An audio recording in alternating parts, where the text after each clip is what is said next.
Checking mics. Yes, ma'am.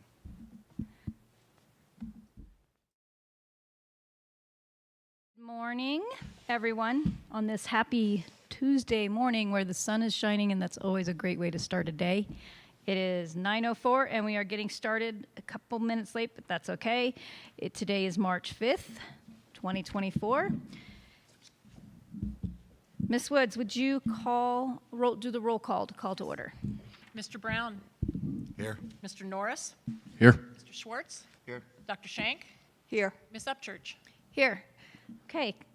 Mr. Schwartz, would you lead us in the Pledge of Allegiance, sir? Be honored to. Thank you. Pledge allegiance to the flag of the United States of America and to the republic for which it stands, one nation, under God, indivisible, with liberty and justice for all. Thank you. Okie dokie. Although we only have 3 things on our agenda this morning, they are 3 very heavy things and lots to dive into, and I think it'll be a fun meeting. So with that, if everyone is ready, we will start with B number 1, Superintendent Search Update, and we have Dr. Cooper with us to walk us through our next steps in our search process. Thank you, Dr. Cooper, for being here with us this morning.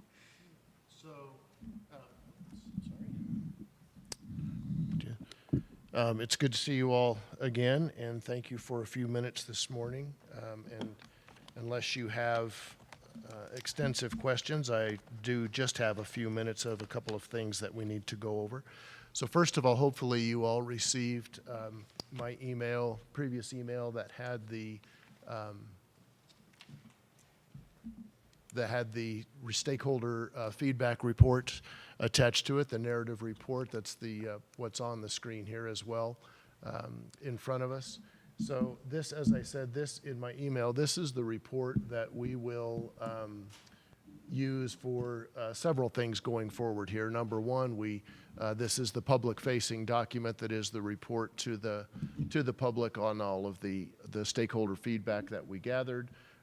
We will use this in a couple of weeks when we convene the stakeholder committee that will be charged with crafting questions for the public forum, the candidate public forum, which will happen the first week of April.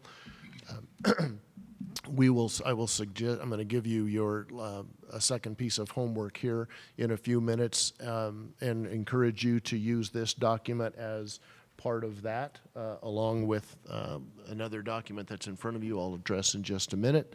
And then finally, if you remember, we said that, I told you, I think in our very first meeting when we talked about crafting the search activities, that one of the most beneficial facets of this stakeholder report, this specific report, and the backup data too, potentially, is the handoff to your selected candidate once you do make that selection.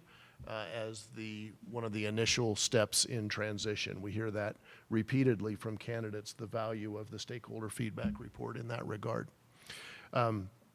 So as I said, it will be in front of us or in front of others, depending on the situation, several times throughout the balance of the search.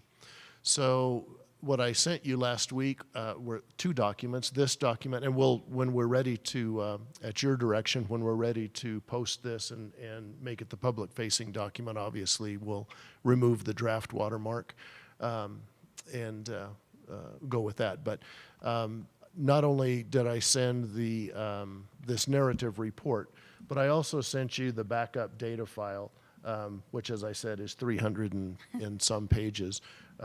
Which may seem like overkill. However, it does provide for you, and I would not recommend posting that just because it is so large and difficult to decipher out of context. But in the event that it is important for you to gain a sense of individual stakeholders' perceptions or a comparative perception, you can very easily go to that and you'll see that it's broken out by parents, it's broken out by staff members, it's broken out by community members. So there is, while the stakeholder summary report is all feedback combined, you can very easily see what the specific feedback was from staff members in the district, what their perceptions were, what their priorities are. You can also lay those side by side if the data tables in there are all available to you. If you, like I said, if you feel the need for some of that comparative review. So let me stop there before I call your attention to the other document that's at your place and see if you have any questions or thoughts or anything that you would like me to address relative to the summary report. Mr. Brown? Dr. Shank? Is there anything? No. Mr. Schwartz? Yeah, I just had a question on, I know there's 300 pages behind it. As I looked at the adjectives, which would be page 2 of, The word cloud? yeah. Yeah. Well, it's the feedback summary. Yes. What percentage of the folks that you quoted here that responded gave a little bit deeper feedback?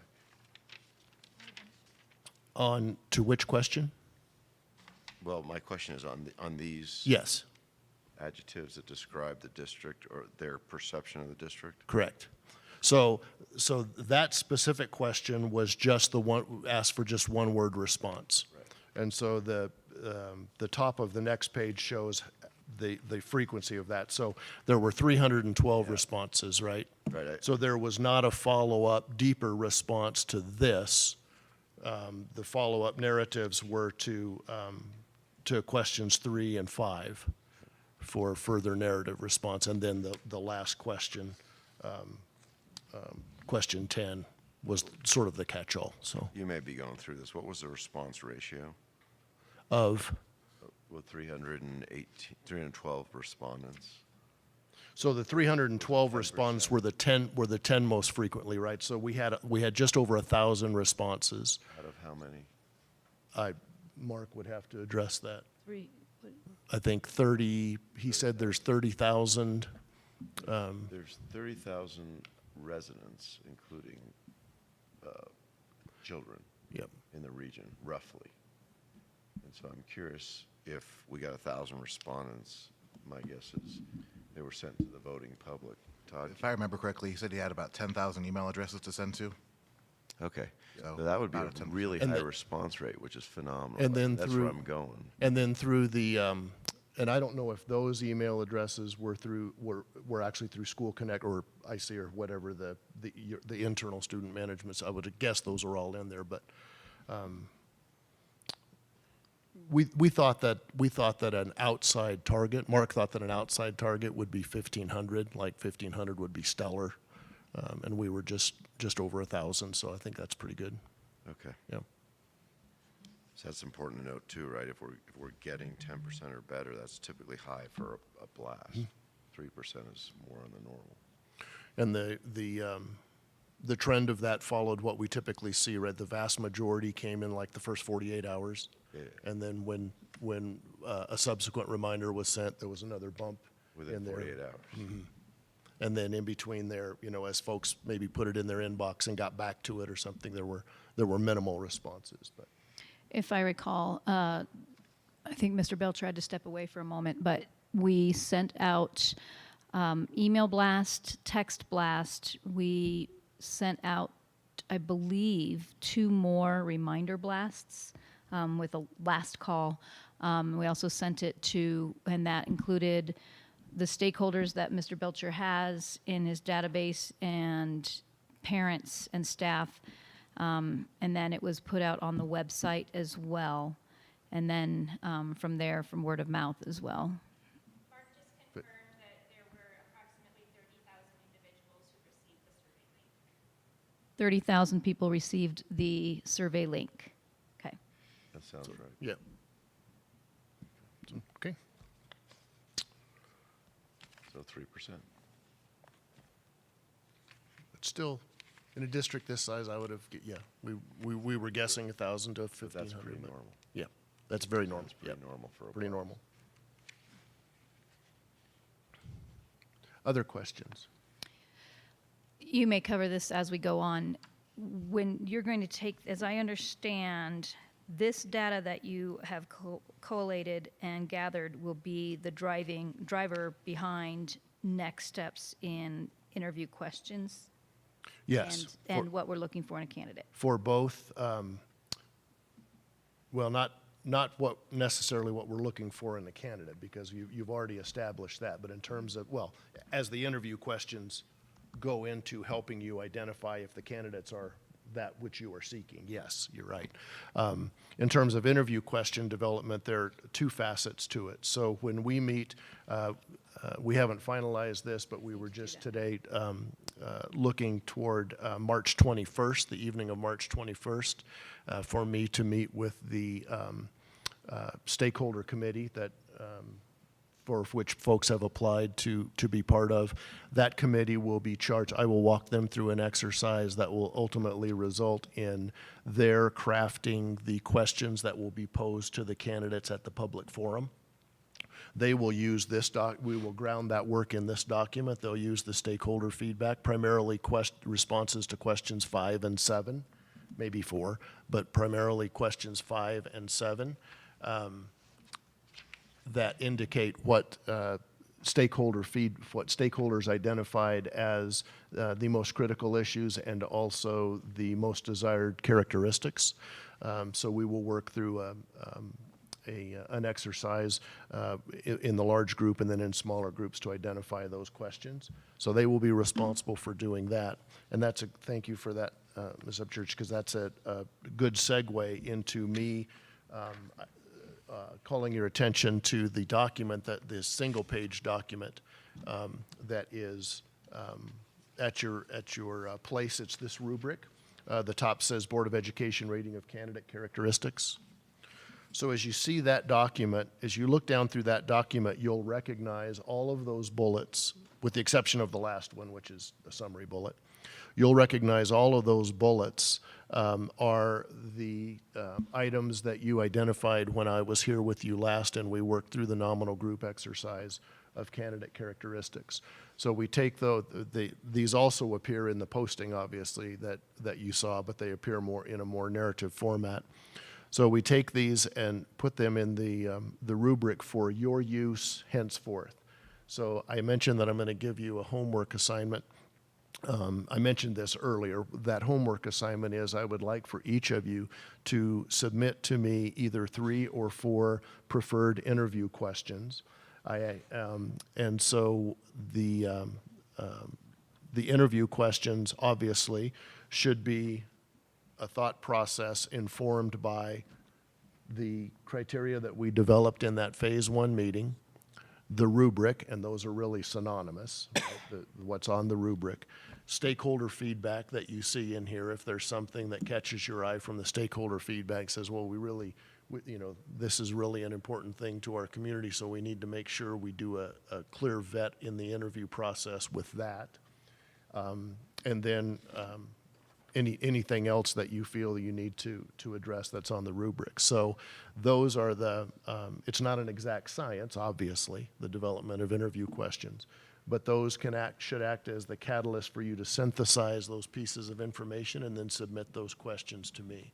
What I will do after that is I'll account for some redundancies, because there will certainly be some redundancies, with the goal of building a script of 17 to 20 questions that you will pose to candidates when you interview them in that first week of April. Does that make sense? Yeah. Ron? 2 questions. Yes. I thought we'd already sent over 3 interview questions. You did. You were the overachiever. Do I get extra credit?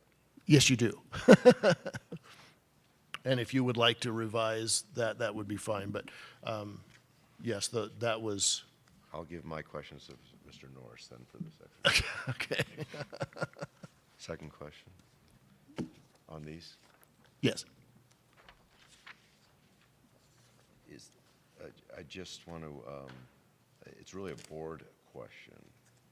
For us, as we choose to score and evaluate candidates. Actually, maybe I'd like to take a half step back if the board doesn't mind. We have to pick the right candidate. That means if 5 candidates come up and none of them is the right one, we pick none. Right? We have to keep that in mind. It's way more important than picking the best of what we have. Right? Everybody concur? Mm-hmm. So that's thing 1. So now thing 2 on this, I just want to. Better now? Yes. It's good to have a proctor. This is guidelines for us, correct? Correct. So that means we can deviate from it, but it's meant to be a guideline. Everything here is relatively objective versus subjective. And at the end of the day, especially unless we have a major gap in candidates. So for example, when we were interviewing chief business officers, there was a major gap between Mr. Ridgway and the other candidates. I mean, logarithmic gap. Good job. You owe me. But there was. So it became an incredibly organic decision. But in the event we don't have that, but we still have quality candidates, and we say that there's 5 and there's 2 we could absolutely hire that would do well here, some of this is going to be emotional, right? And so the reason I take the pain to go through this is I wonder if we put one at the bottom that says your gut feel.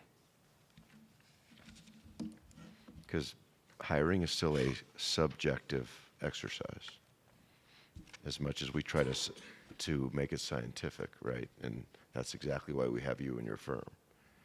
So my question to the board is, how and where do we put that here in our rubric or matrix? So from past experience, we, similar to what Dr. Cooper's doing, we had a list of questions a suggested list of questions to look at, of what are some common questions that boards ask their superintendent candidates. And it was extensive. It was an extensive list. And then we as a board actually got together and deliberated on that list and then sent our questions to our search individual, and it's how we narrowed it down to, we had criteria of what we were expecting from potential rubrics, and we had a potential interview questions. And then from there, we had the interview questions, and when we rated it, we each rated it, and it was difficult because there is emotion, and using the rubric as our guide, but we got together again in deliberation to share and express that emotional piece of it too. So that as we were going through and talking about pros and cons with each other in deliberation, and that's what I was going to ask to your point of there is going to be that part of you that says, here's why I would advocate for this. That we would have that opportunity. I was going to ask if we want to set up some dates as a board to go through that together, or if that is, you're the leader here, sir, so you tell us what you think would be, what is standard for what works in your search process. So what I would immediately say is there is no standard because every group prefers to do this a little bit differently, and so that there is no one right or wrong way. So I'm perfectly willing to do this, to be as flexible as needs to be and do this. Let me back up with one thing and say, relative to the rubric, to Mr. Schwartz's point, this is a guide. This is intended to be a guide.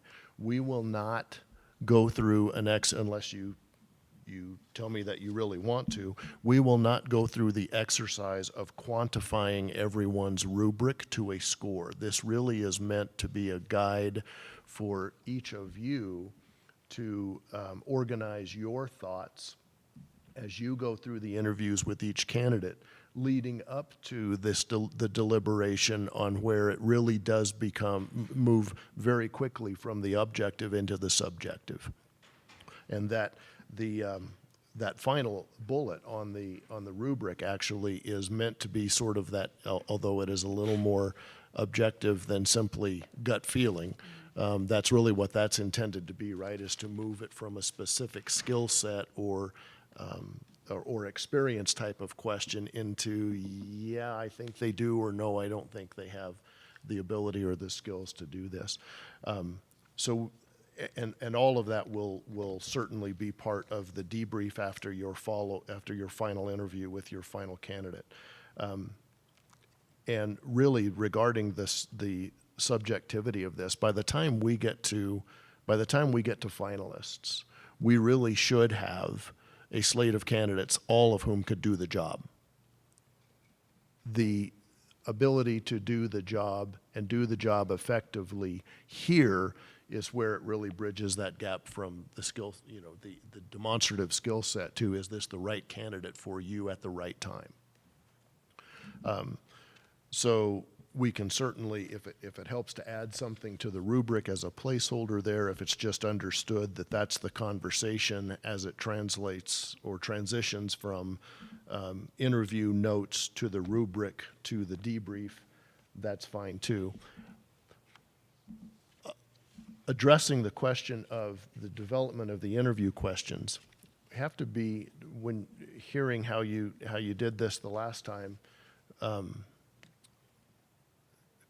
creates a little bit of question in my mind, because one of the things that we want to make sure is that we don't craft the interview questions as a public document.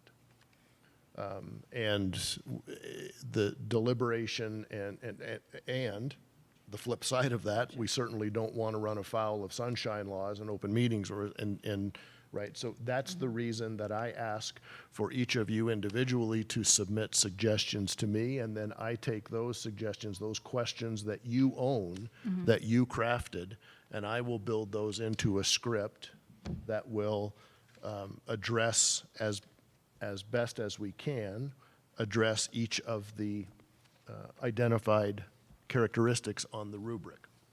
Now, there may be gaps from the rubric to the questions where you end up saying, on no candidate can I really mark,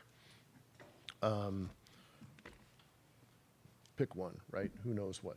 We didn't have a specific a specific question, nor did we, or maybe we had a question that didn't specifically get to the fact that, nothing from the question script allows me to mark on a 1 to 6 whether this person is a person of high integrity or not. We move on, you go to the next piece of the rubric and through there. That's why we're not trying to make this a quantifiable exercise, because then if you have a gap in the data, that doesn't work. Gotcha. I learned. That kind of solidifies a thought I was having. If this is a notes page for us, everybody here is hired and maybe fired people. When one is the main decision maker, you have all the risk, all the return, and all the power, right? You make a great hiring decision, you're brilliant. You make a poor hiring decision, it's far more expensive than any other decision. We all bled that wound too. But when we do as a committee, another set of dynamics comes in. That's why we have a referee. We call him a consultant, right? And for us, for notes, one of the things I'm going to put on my note page, and if we want to make it ubiquitous, that's certainly fine, is, do I have any concerns, right? Sometimes we may listen to an answer, and it brings up a concern. I wonder if this individual thinks about item X in this manner. Secondly is, what do I feel good about? But since we're doing this as a committee, we have to be able to articulate the value of our feelings, right? So it's something just for us from a notes perspective to think about when we go into deliberation. It's a tremendous opportunity for us as a team to come together, right? It's going through a battle together, so to speak, which builds great unity over time. And I think, Tiffany, correct me if I'm wrong, that's why when I walked in and you had just hired Dr. Summers, the board was pretty cohesive. Is that fair to say? Yeah, yes, I think we've. Right? You went through something significant together and came out with a mutual outcome. So I might be getting too detailed on this, but the point is it could save us a bunch of time down the road and a bunch of angst if we all have similar thought primers in our notes pages. Similar to, then perhaps we can, if it would be helpful for especially board members that haven't been through this, to have a sample. So, like pros and cons of each candidate. And that we wrote down, and those cons would be the concerns, right? And so when if I'm not mistaken, we have that opportunity to have a candid conversation. We have to be very careful and mindful about the conversations, how and when they occur, because we want to make sure that we are respectful and mindful of sunshine laws in all of this process. But there is some confidentiality for the candidates that we're allowed to, if I'm not mistaken, is it before we get to the finalists, or when is it that we're allowed to have that without? So we will talk about this here, the final thing that we need to talk about. Much of that depends on how you structure your interview process on April 4th and 5th, or Okay. 3rd and 4th, those 2 days in April. But there is not, once you pass that phase 4, which is the 20th, I believe, our meeting on the 20th of March. Once you pass that date and name your finalists, you are now working under a significant greater set of restrictions than you are prior to and through that date. But again, a lot of that will depend, and we probably today maybe should talk about how you want to think about structuring those 2 days in April that give you the greatest flexibility in that regard. It's a pretty simple decision. Okay. But yes, and you will have, I saw you hold up a sheet that had 2 columns. I will provide you with a note sheet that does just that, that has the left-hand column of strengths, has the right-hand column of reservations, and then an opportunity for notes for, what do you have as concerns, or what do you feel good about with this candidate, however you feel that needs. But yes, I will provide that candidate by candidate. With each question script comes that note. I mean, you obviously will take notes on your question script as well. That's where the vast majority of notes. But as an organizer, if you will, or planner, you will have that alongside. To get the juices, to get the brain juices thinking and the ideas rolling, is it appropriate to share out with each other in an email and say, here's a resource, here's a website, a CASB website, or a whatever website of potential questions, just as a springboard to say, okay, yeah, that's not quite what we want to ask, or that's a great way to phrase that question. So I have literally hundreds of questions that I can provide to you. Okay. I'll That's provide you a link to my drive that has them by category. So there's a category on finance, there's a category on equity, there's a category on leadership, and so on. So instruction, blah. And if you want to scroll through those as a primer, you're more than welcome. Okay, because I think some of us who get mind blockage sometimes when I'm thinking, what is it I want to say, or how do I write it down? I got writer's block. Then having something to look at and say, okay, now I'm rolling.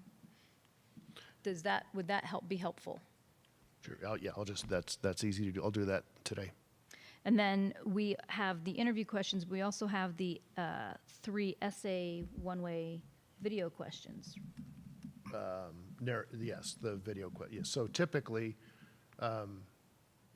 if you want to have some input into what those questions, we can craft those questions. I mean, we can modify those questions any way you want to do that.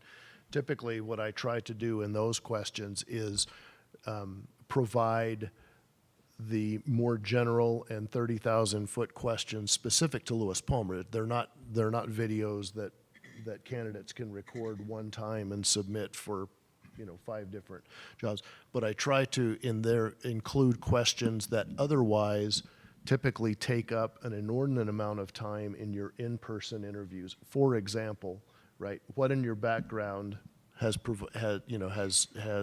indicated to you that you would be a good fit and desire the position of superintendent in District 38?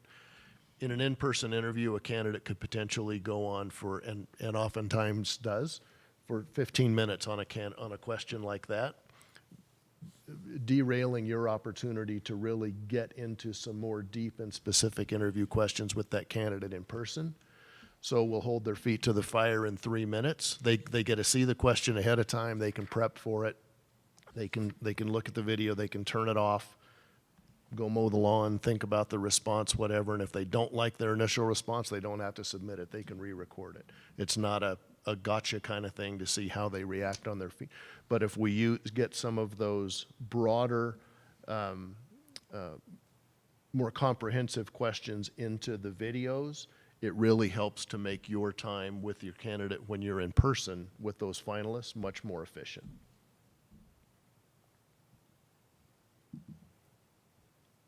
Anyone else? And by the time you see those videos,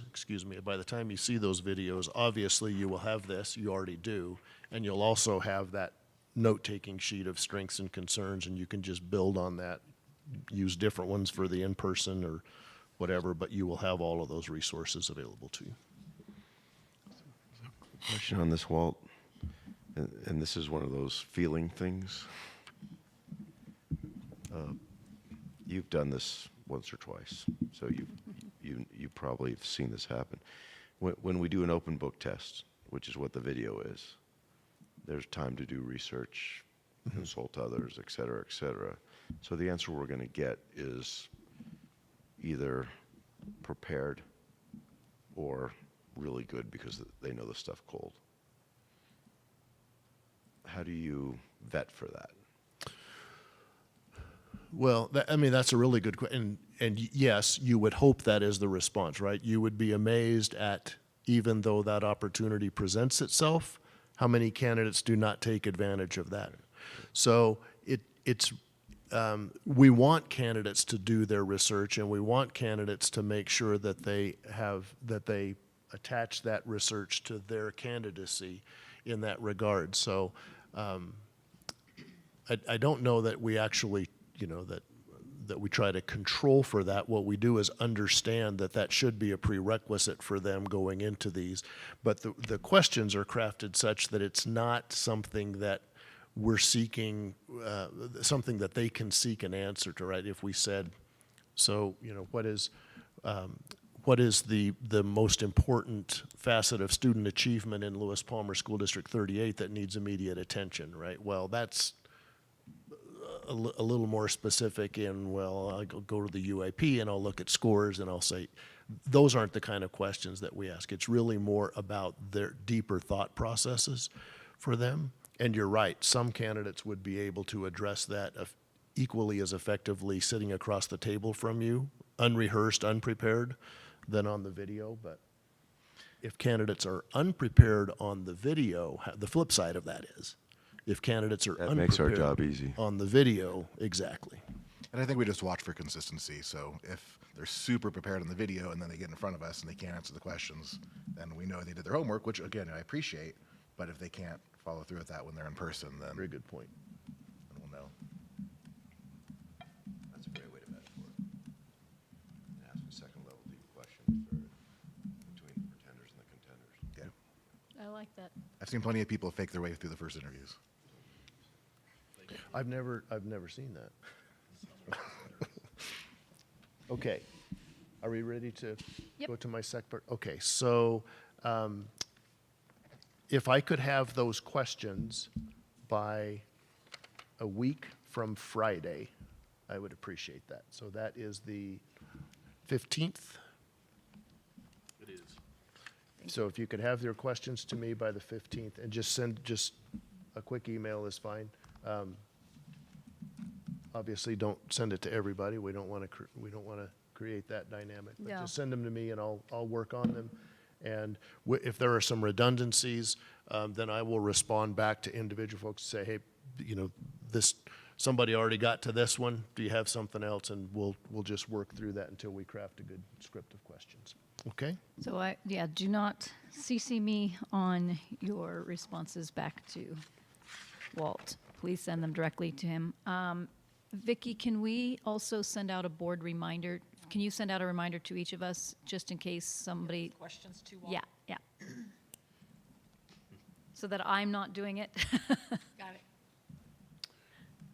Okay, so the other thing that I just wanted to touch on, as I said, was the actual 2 days of interviews. So we are planning an evening event on that April Thursday. 4th. On April 4th is the public forum. And then in-person interviews with the board on April 5th. Here is my recommendation. What times? We need I don't think any of the times have been Yeah. established yet. We need to establish our location and our time still. We were looking at wanting to make sure that it's a live feed, so if we have too many people, we can't fit all those folks in here to do a live feed. If we do it at, say, Lewis Palmer High School, we need to set up mechanisms for live feed. Sir? Just in the spirit of all of us trying to calendar, can we do this in chronological order? You had something on the 21st, right? A stakeholder meeting? Yes, I trust that's in the evening, likely. it is. We know where it is. It will be here in this building, and board presence is not required for that meeting. That's a workshop. Right, but if we want to listen in and just get customer feedback, what time will it be? I think we said 5:30? Yeah, 5:30 there's another meeting at 5 o'clock. the calendar. That's the calendar committee, right, that same day. Could likely, we can find space here though. Yeah, and that would be efficient for board Thanks. members that wanted to. Now we're doing the 3rd and 4th? Well, so, and Amber, what Yeah. Here, you want me to send you the invite? Okay. that is the 20, what's the 21st? I thought we said 20.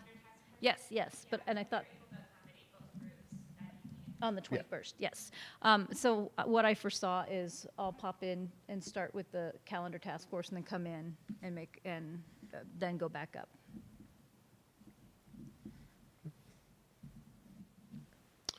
So, Looking at the 3rd and 4th, yeah. 4th and 5th. 4th, thank you. so let's back up one day from that 21st, though, Mr. Schwartz, talking about calendar. So you have a meeting on the 20th. Yes. We have a board meeting. That's the Phase 4 meeting where we will review candidates. That will be an executive session. From 1 to 3. That's what I have on my calendar. I blocked I think out. that's right. Yep. That will be an executive session, and the goal of that meeting will be to exit with a list of, to name finalists. So although that will be an executive session, you will want to reserve an action item following the executive session to potential action item to name finalists. And if you do that on that date, that'll start the 14-day clock.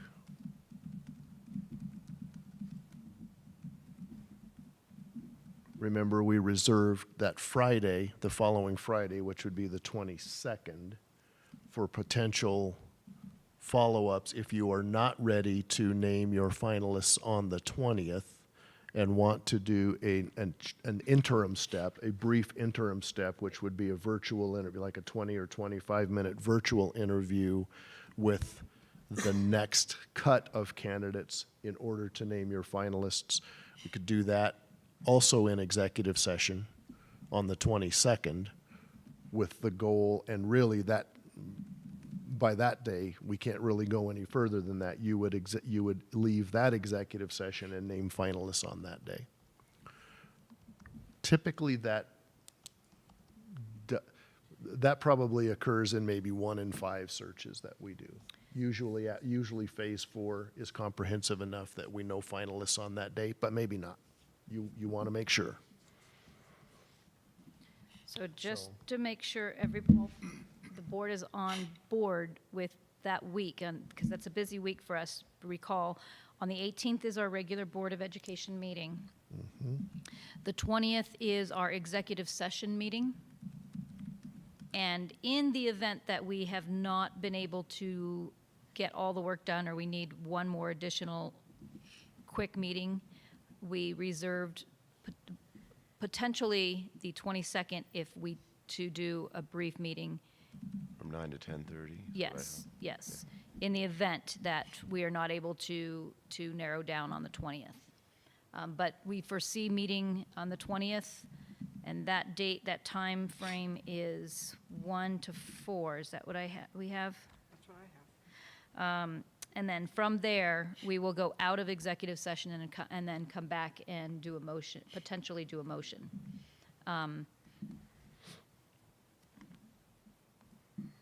Is it more ideal to do an in-person executive session? I prefer that, On the 20th? on the 20th. Absolutely. Okay. Yes. The 22nd. 21st is virtual, or 22nd would be virtual. Yeah, for everyone. 22nd, if we need to, is Yeah. virtual.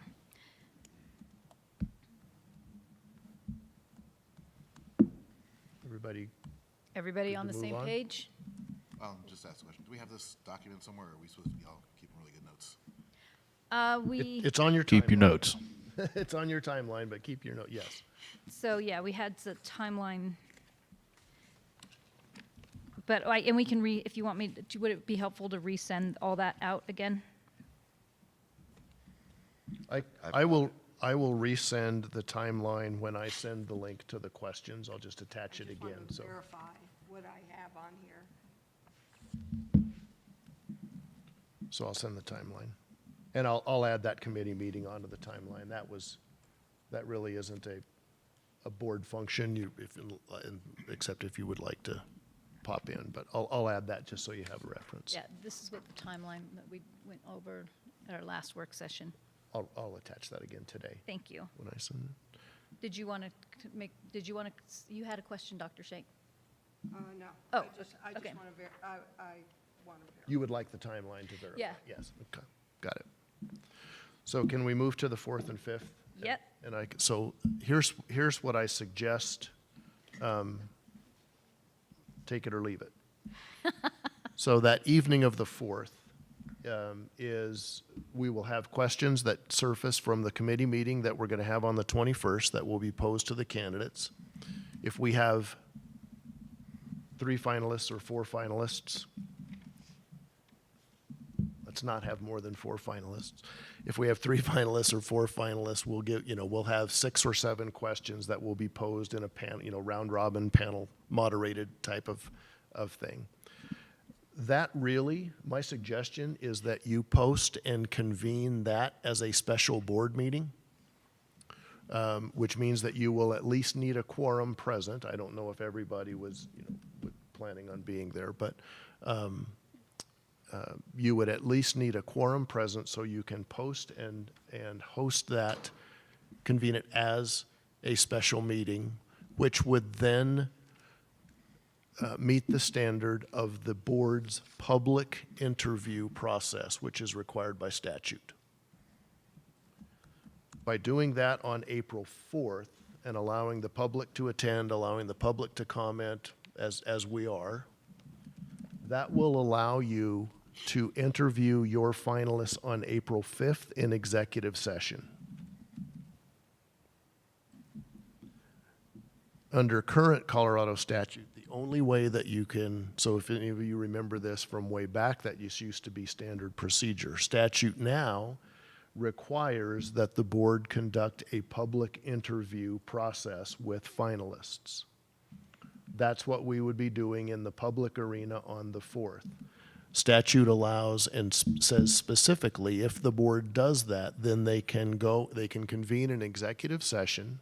You can interview your finalists in executive session, and then you can prioritize, you can discuss and prioritize those candidates also in executive session following your final interview, and you can give direction to fill in the blank, to me, to your legal counsel, to the board president, to representatives, whomever it is, to enter contract negotiations with the prioritized candidate, right? So you can't vote in executive session. You're not Right. crafting the contract. You're not approving anything in executive session, but the statute says very clearly you can prioritize candidates. So you can identify who your top priority is, the candidate of top priority, and you can give direction to, again, fill in the blanks, to whomever you choose, whatever you're most comfortable with, to engage in contract negotiations with that candidate. That would be my recommendation. That's going to give you the best opportunity to ask the candid questions and even more, receive candid answers from candidates, as opposed to your actual two-way conversation with candidates transpiring in open session. And then obviously, your vote, your approval of the contract, all of that will be subsequent in an open meeting that the public can attend or view. Any questions? One question I have, do we want to do, we in the past have done a reception or a meet and greet of our candidates between the committee, between the public interview process and the board interview process. Last time we just went and had dinner, and it was open to the public to come to the Italian restaurant in Palmer Lake and watch us all sit down and eat. How did that go? We had chairs lined up. The restaurant had to make chairs lined up for us. It was fine. Nobody showed up. Just us. But we also had we had time with the board, and we had a meet and greet reception time. So I would recommend that that opportunity would be good. And so I want to find out from our board members, do we foresee that happening before the public interview process or during our interview process? I have an idea, if you want to hear it. I want to hear it. My thought was, while we as a board are interviewing each candidate, the other candidate can be meeting the public or doing a tour of the district. Good use of time. If that works. Okay. Consolidates things for the candidates and for us. Yeah, and we can plan that, get that done. Yeah, That's easy. And yeah, it's, if you have the logistics of that obviously will be dictated by the number of finalists that you're interviewing, but Yeah. that, But there's a Works for you. secondary, in my humble opinion, very important value to that. Whoever does not go first in the interview, it's a more realistic scenario of what a superintendent does, right? She or he is running from thing to thing to thing to thing to thing, and they're always on. It's Yes. a wonderful vetting mechanism. and depending on when you start your interviews that day, you could Yeah. we- structure it so that every candidate That's first great. hits the public, That's a right? great idea. Then hits your first interview. So it's more equitable that way as well. Yeah, yeah. So that, can we parlay your good idea and double down? Yeah, let's double down. Yeah, because now we're putting candidates, we're test driving. We're putting candidates in the scenario that's far more realistic of their daily scenario. It's I know when you were Soup, you had lots of free time. You just hung out and played cards, but But I had an atypical situation. yes, that's right. And that lasted almost one day. Okay, So I would assume that day will happen here at Big Red. Is that yes, I'm looking at staff to make sure that yes. we've cleared the decks for, okay. I guess All we right. do need to make sure, do you have anything going on here, staff-wise?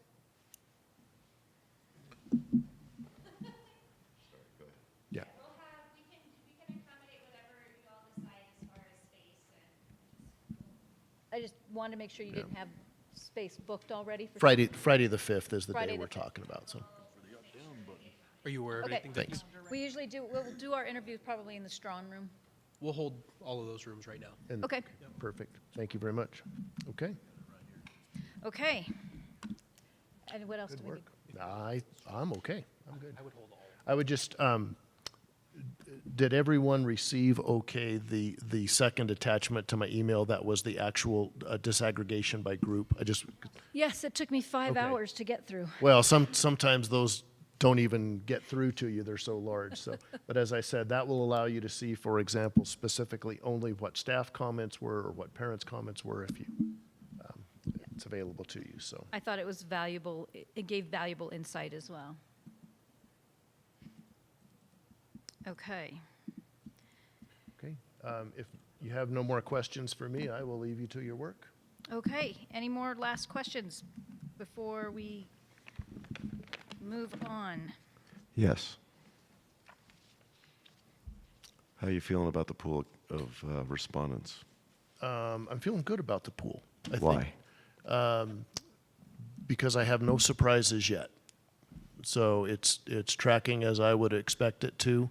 You know, for a district this size, we typically have the smallest pools.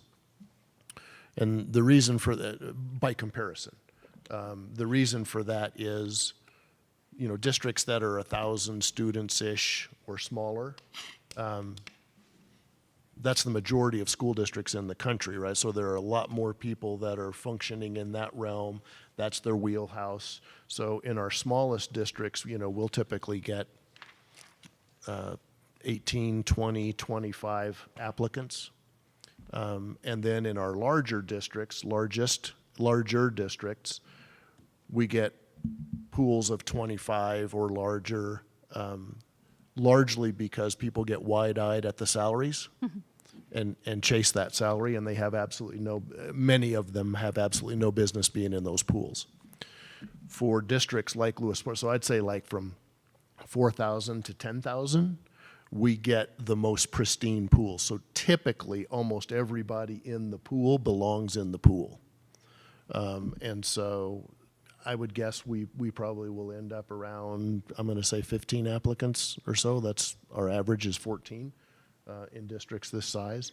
And of the applications that are coming in, right, I have not been inundated with maybe what we would see as the usual suspects or those that, you know, you kind of roll your eyes. So I think the quality and the applicability of the pool will be very good. It would be what I expected. So there's not a lot of noise on either end of the Can you remind the team again when the close date is? Friday. This Friday. And if I remember correctly, there's usually a rush to put in applications at the end. Last 48 hours we'll get, yeah, You'll I get don't, 80% or better. at least half. Yeah, yeah. Yeah. So I do not know why I and my colleagues procrastinate like that, but it happens every search we do. So must be a superintendent thing. I don't know. Thank you. Yes, thank you. Right, I will leave you to it. Have a great day. Thank you so much. Well, And keep your eye out for that yes, info coming. thank you for sending that to us. Okay, before we move on to, thanks. So I wanted to be mindful of Dr. Cooper's time, but before we move on with our next agenda item, I wanted to take, wait just a minute. I wanted to take a moment to share. It likely will not come as a surprise to anybody here that the district, specifically Palmer Ridge High School and the community, are mourning the loss of one of our Palmer Ridge High School freshmen. And so I wanted to take a moment to honor and recognize the life of Levi Inneman, who was a caring and beloved student at Palmer Ridge as well as Monument Academy communities. And so both Monument Academy and D38 are really feeling this. And as a mother of a freshman myself, whose son was also out skiing on that same day, I feel deeply for the Inema family, and I wanted to express that D38 is taking all possible steps to support their family as well as every member of the Palmer Ridge High School community. And I would just like to ask my fellow board members and our team here just to take a moment of silence in honor of Levi.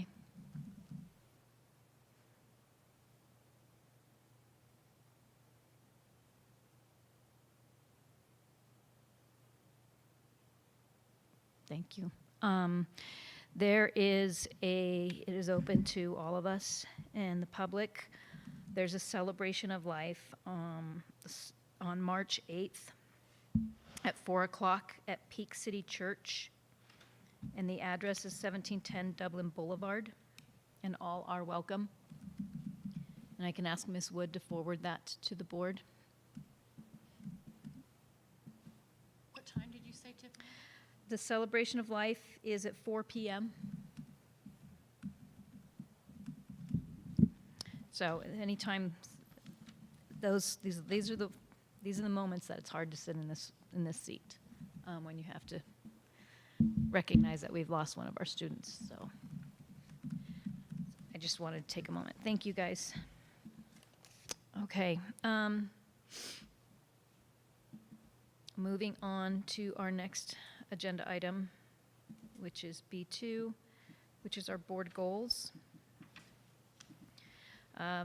Board of Education goals and assignments for our upcoming goals. Wanted to finish this discussion. We didn't have a chance to really launch into it as much deeply as I wanted to, and we wanted to last time because of just out of respect for time. So this is going to be a deep dive, and there's lots on the plate and lots of exciting things coming, and I'm excited about where we are and where we're moving and what we came up with as a board during our work session of what we thought was important as we move forward. So, We'll get settled here. yep. Amber's going to help us walk through it as well.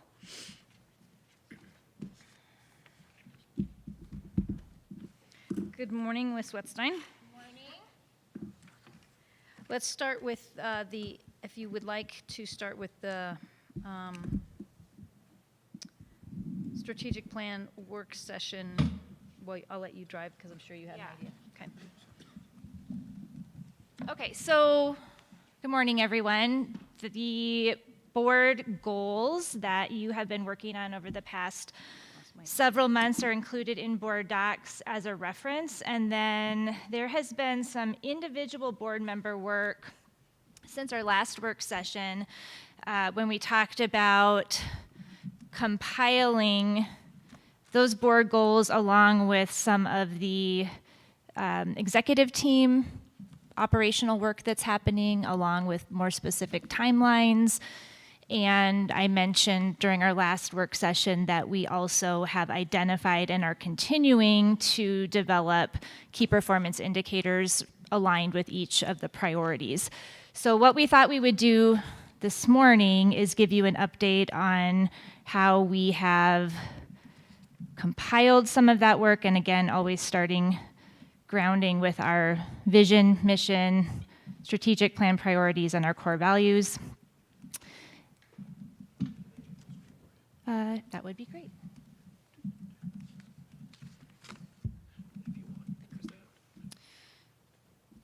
So here is the work that's been done since the last work session. We took the liberty of aligning the board-specific goals along with the strategic plan priorities, and you'll see the KPI link there. There is a draft or a KPI in progress document in the executive section of board docs for you to refer to if you are interested. Those are key performance indicators in progress in a very detailed way for each of the priorities and the actions that we are working on district-wide. And then we discussed board champions for each of the priority initiatives, and we do need to spend a little bit of time during this morning's session together kind of vetting these board champions and also deciding who will be the champion for priority 2. We had all 5 board members express interest in helping with that, and so we'll flesh that out a little bit here as we get started. We also made a shift recently and are suggesting that we have 2 executive team champions for each priority there's a lot of work that goes into each of these, and we all have expertise in different areas that can be useful as we drive these forward. So I think I'll pause there and have us spend some time looking at what we have so far in this draft and any adjustments we might want to make. So Amber, I'm going to ask my fellow board members and the team, when we look at the Board of Education goals that we voted on, and then we look at the map, some things are different and some things are not included. So I wanted to address and ask how we want to, how we envision that playing out. Okay. And what I will say is, as we go forward, our plan for this morning was to give you an overview of some of the work that's currently in progress for each priority. Some of it is directly aligned with the Board of Education goals, and then some of it is more ongoing operational. So we have proposed timelines for some of that work that may speak to what you're referring to missing as well, Mrs. Upchurch. Yeah, specifically when I was looking at when I was putting it all together, by the way, I really appreciate thank you so much for laying out in detail safe and healthy schools and the actions aligned with board safe, healthy, welcoming school goals. Each of those slides was very helpful, I think, for me in particular, to see how far we've come and how far we're going as we're moving forward. What my question is when I look at board goals, for example, and I look at priority number 3, valuing our people, and it says improve compensation, but that's not on here at all. So curious. So for priority 3, we have improve employee morale through intentional work on compensation and benefits. Yeah, so we had what we as a board had decided on was improve compensation, that employees are paid a fair market share that is on par with peer districts and commensurate with the performance of the district. And then the second part was to improve employee morale and retention and improve the longevity in the profession. So I think what we're trying to do, and we're definitely open to feedback, is this visual that you see on the screen is a high-level overview, whereas it's not replacing your specific goals that you have outlined in the other document. Okay.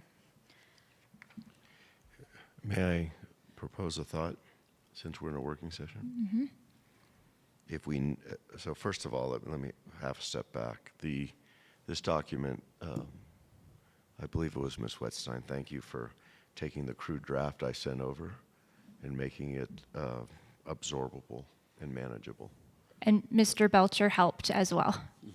I'll give He's you all not the in here I'll right give you now. all the credit. He's not here. So thank you.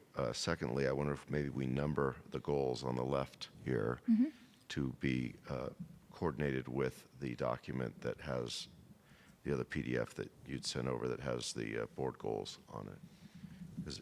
We can do that. Because the third one, Tiffany, if you look at the blue striped third one on this, is the goal is employee compensation and morale. I'm not seeing a third blue stripe. I'm seeing improve community. Second blue stripe, Oh. third one. Yes, I see the improved Right, employee so- morale. But my point is, the intent or what success looks like is the intent / actions, right? That's the definition of what success looks like. And so if we need to be more defined or refined in the tactical detail, we can certainly do that in a comment section, but the goal here was to try to keep this to one page so it was easily absorbable. And then whoever the leads are, they boil down to say, for example, in this case, we determine we have a $3 million gap. So we have to figure out a way to generate and or find $3 million a year on a recurring basis to bridge the gap in today's dollars and buying power. That's the compensation piece, and the morale piece is whatever goes with that, right? But that would happen, for lack of a more elegant term, in committee.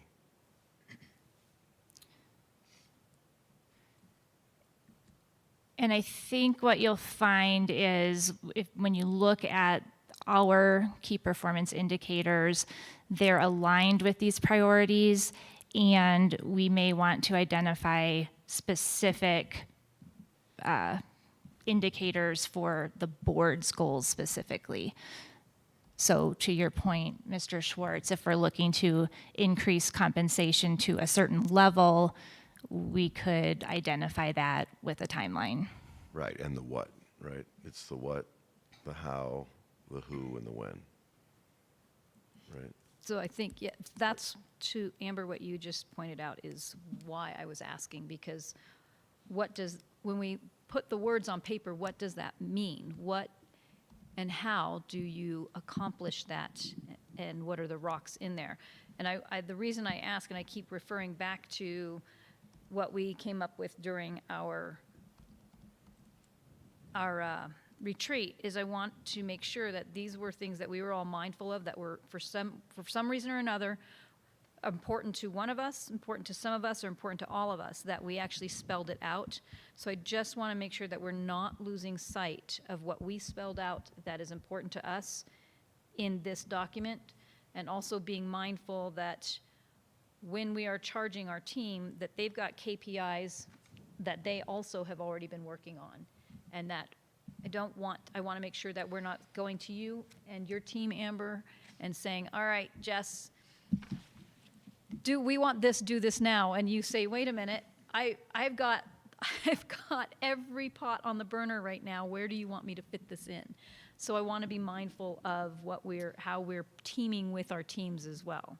Would it be helpful to move forward and take a look at some of the actions that we've identified in alignment with these, and then to come back to this at some point after What do you mean? we look at? So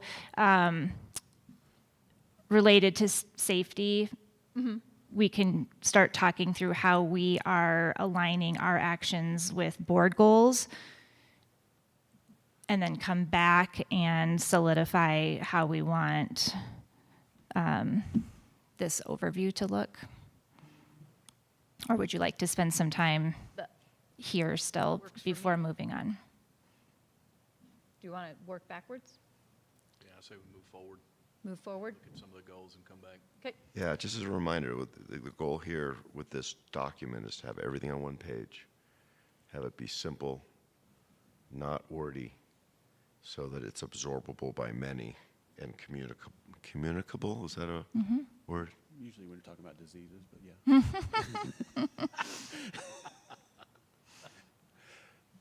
If I could say one thing too, on priority 3 on your Board of Education goals, the targets are still TBD, right? And so We need to fix there's that. still work to be done there as well, that I think once that TBD is fixed, could also then be represented on this document and kind of complete that, I think maybe a little bit more for what you're looking for. Okay. Yeah, ultimately, I think two things. It's great to be part of a team that's willing to make commitments, right? We're here to get stuff done and to protect our kids and to make sure we maintain academic and extracurricular excellence. And we only do that by skating to where the puck's going to be instead of chasing it around the rink, right? Well said. Secondly, we need to make sure when we agree to this that we drive hard and achieve it, right? We all talked about wanting to be a board of action versus a passive board. This is our chance to shine.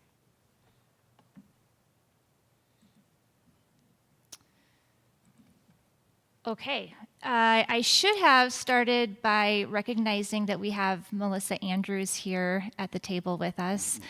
She started her official first day yesterday, so we're excited to have her on board, and she'll be jumping in as she's learning.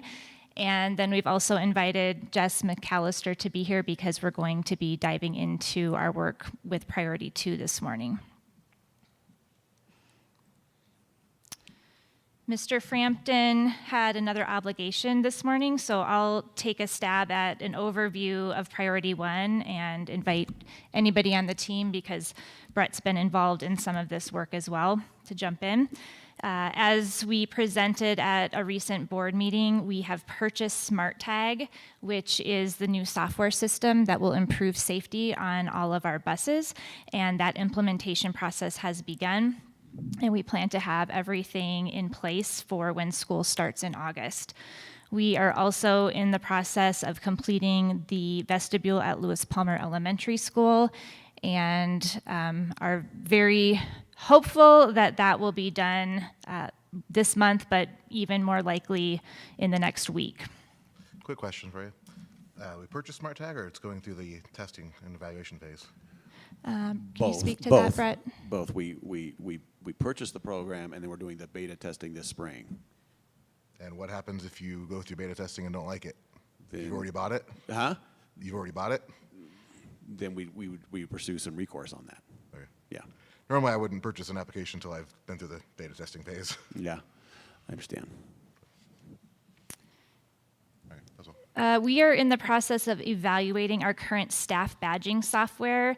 That is the system that allows staff access to our facilities, and we're looking to potentially upgrade that system for better effectiveness. And that process is underway now with the potential for looking at a new purchase for next school year. And real quick, that's another one that they were saying that the hope was with Smart Tag, you could further integrate that for the rest of We are actually investigating that capability. Yeah, Yep. there are definitely other things that Smart Tag can do, whether this is actually one of them or not, is what we're looking specifically into that question. Also in the realm of priority one, we have recently refreshed playgrounds at Lewis Palmer Elementary School and Palmer Lake Elementary School, and we are looking to do the same at Prairie Winds during the next school year. And then we are upgrading the audio enhancement sound systems in place at all of our schools. This also aligns with priority two because it supports our student learning. And we have LPES, LPMS, and Lewis Palmer High School all complete at this point, with plans to begin work at Prairie Winds, Kilmer, and Palmer Ridge during the next school year. So I have a question. When we're looking at who our champions are, if we as a board member are not necessarily on that champion part of it, but we have some insights or thoughts or ideas that can improve, how do we want to communicate that with each other? What would be the best way to communicate that? Pick up the telephone? Sure. I want to make sure that again, I'm trying to be very mindful of sunshine laws. There is a individual in the state of Colorado right now that is very scrutinizing and handicapping. So I'm trying to make sure that we protect ourselves so that if we're having a conversation and there's Todd and Ron, let's take, for example, playgrounds. What if I came to you guys and said, wait, I have a friend who wants to donate money to a PTO for a new playground. I'm just making that up. But so I want to make sure everybody knows I'm making that up.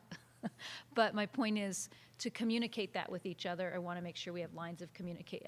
Does there need to be a record of it? Is A that the mechanism. concern? No, but I can't talk to both of you because then now we have a quorum. So just pick up the Not, phone. not at the same time, Right. individually. Just wanted to make sure that I'm putting that out there so that we are reminded that as we're going through this process that we respect it.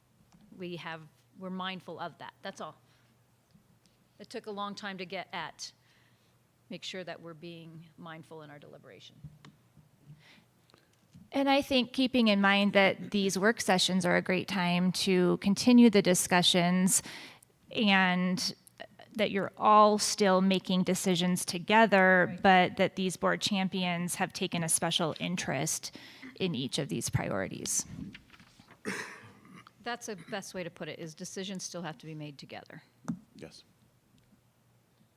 Okay. Mr. Ridgway, anything else you wanted to? Just as I'm Add looking, here. as I'm, kind of reconciling this back and forth with the document that you all approved back in January. I mean, it's very focused on physical safety, preparation for crises and things. So we believe that this list of items that we're pursuing kind of really fit into that Good. really well.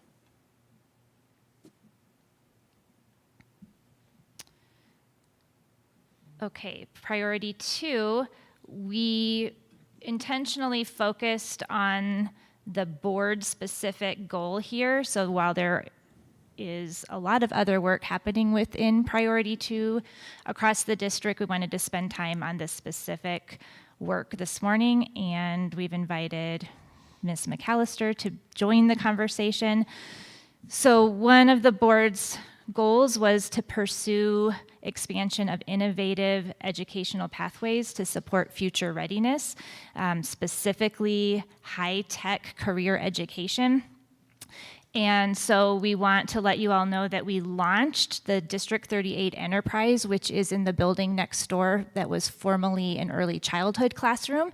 Ms. McAllister is to be commended for her foresight and entrepreneurial spirit. And so I will let her just give a very brief overview of what that building looks like today and what the very near future will look like for that building. Awesome. Well, thank you so much for having me. And yeah, we're in a really exciting time right now. Last spring, I started doing just a little bit of research and finding that we had opportunities to grow in our areas of providing students with work-based learning experiences. And I started dreaming up an idea of, rather than us relying on our community to support students in internships and work-based learning, what if we were to provide, or to create actually an enterprise in our district that could provide students opportunities, regenerate some funds? And so I wrote a grant. That grant gave us $250,000 by which to buy equipment to run these district entities. And so we have a print shop that is up and running pretty soon. We have an apparel shop, so we can be printing t-shirts and sweatshirts, and we even have sublimation machines coming that will be able to do swag like the mugs that we're drinking out of our keychains. We have a 3D printer, a laser engraver, and a CNC machine. So to Ms. Wetstein's point, we have been using the facility next door, the former Plek building, and that will be the future home of both the print shop, where the production printing as far as papers and posters and banners and flyers can be produced, and then also the apparel shop will reside there.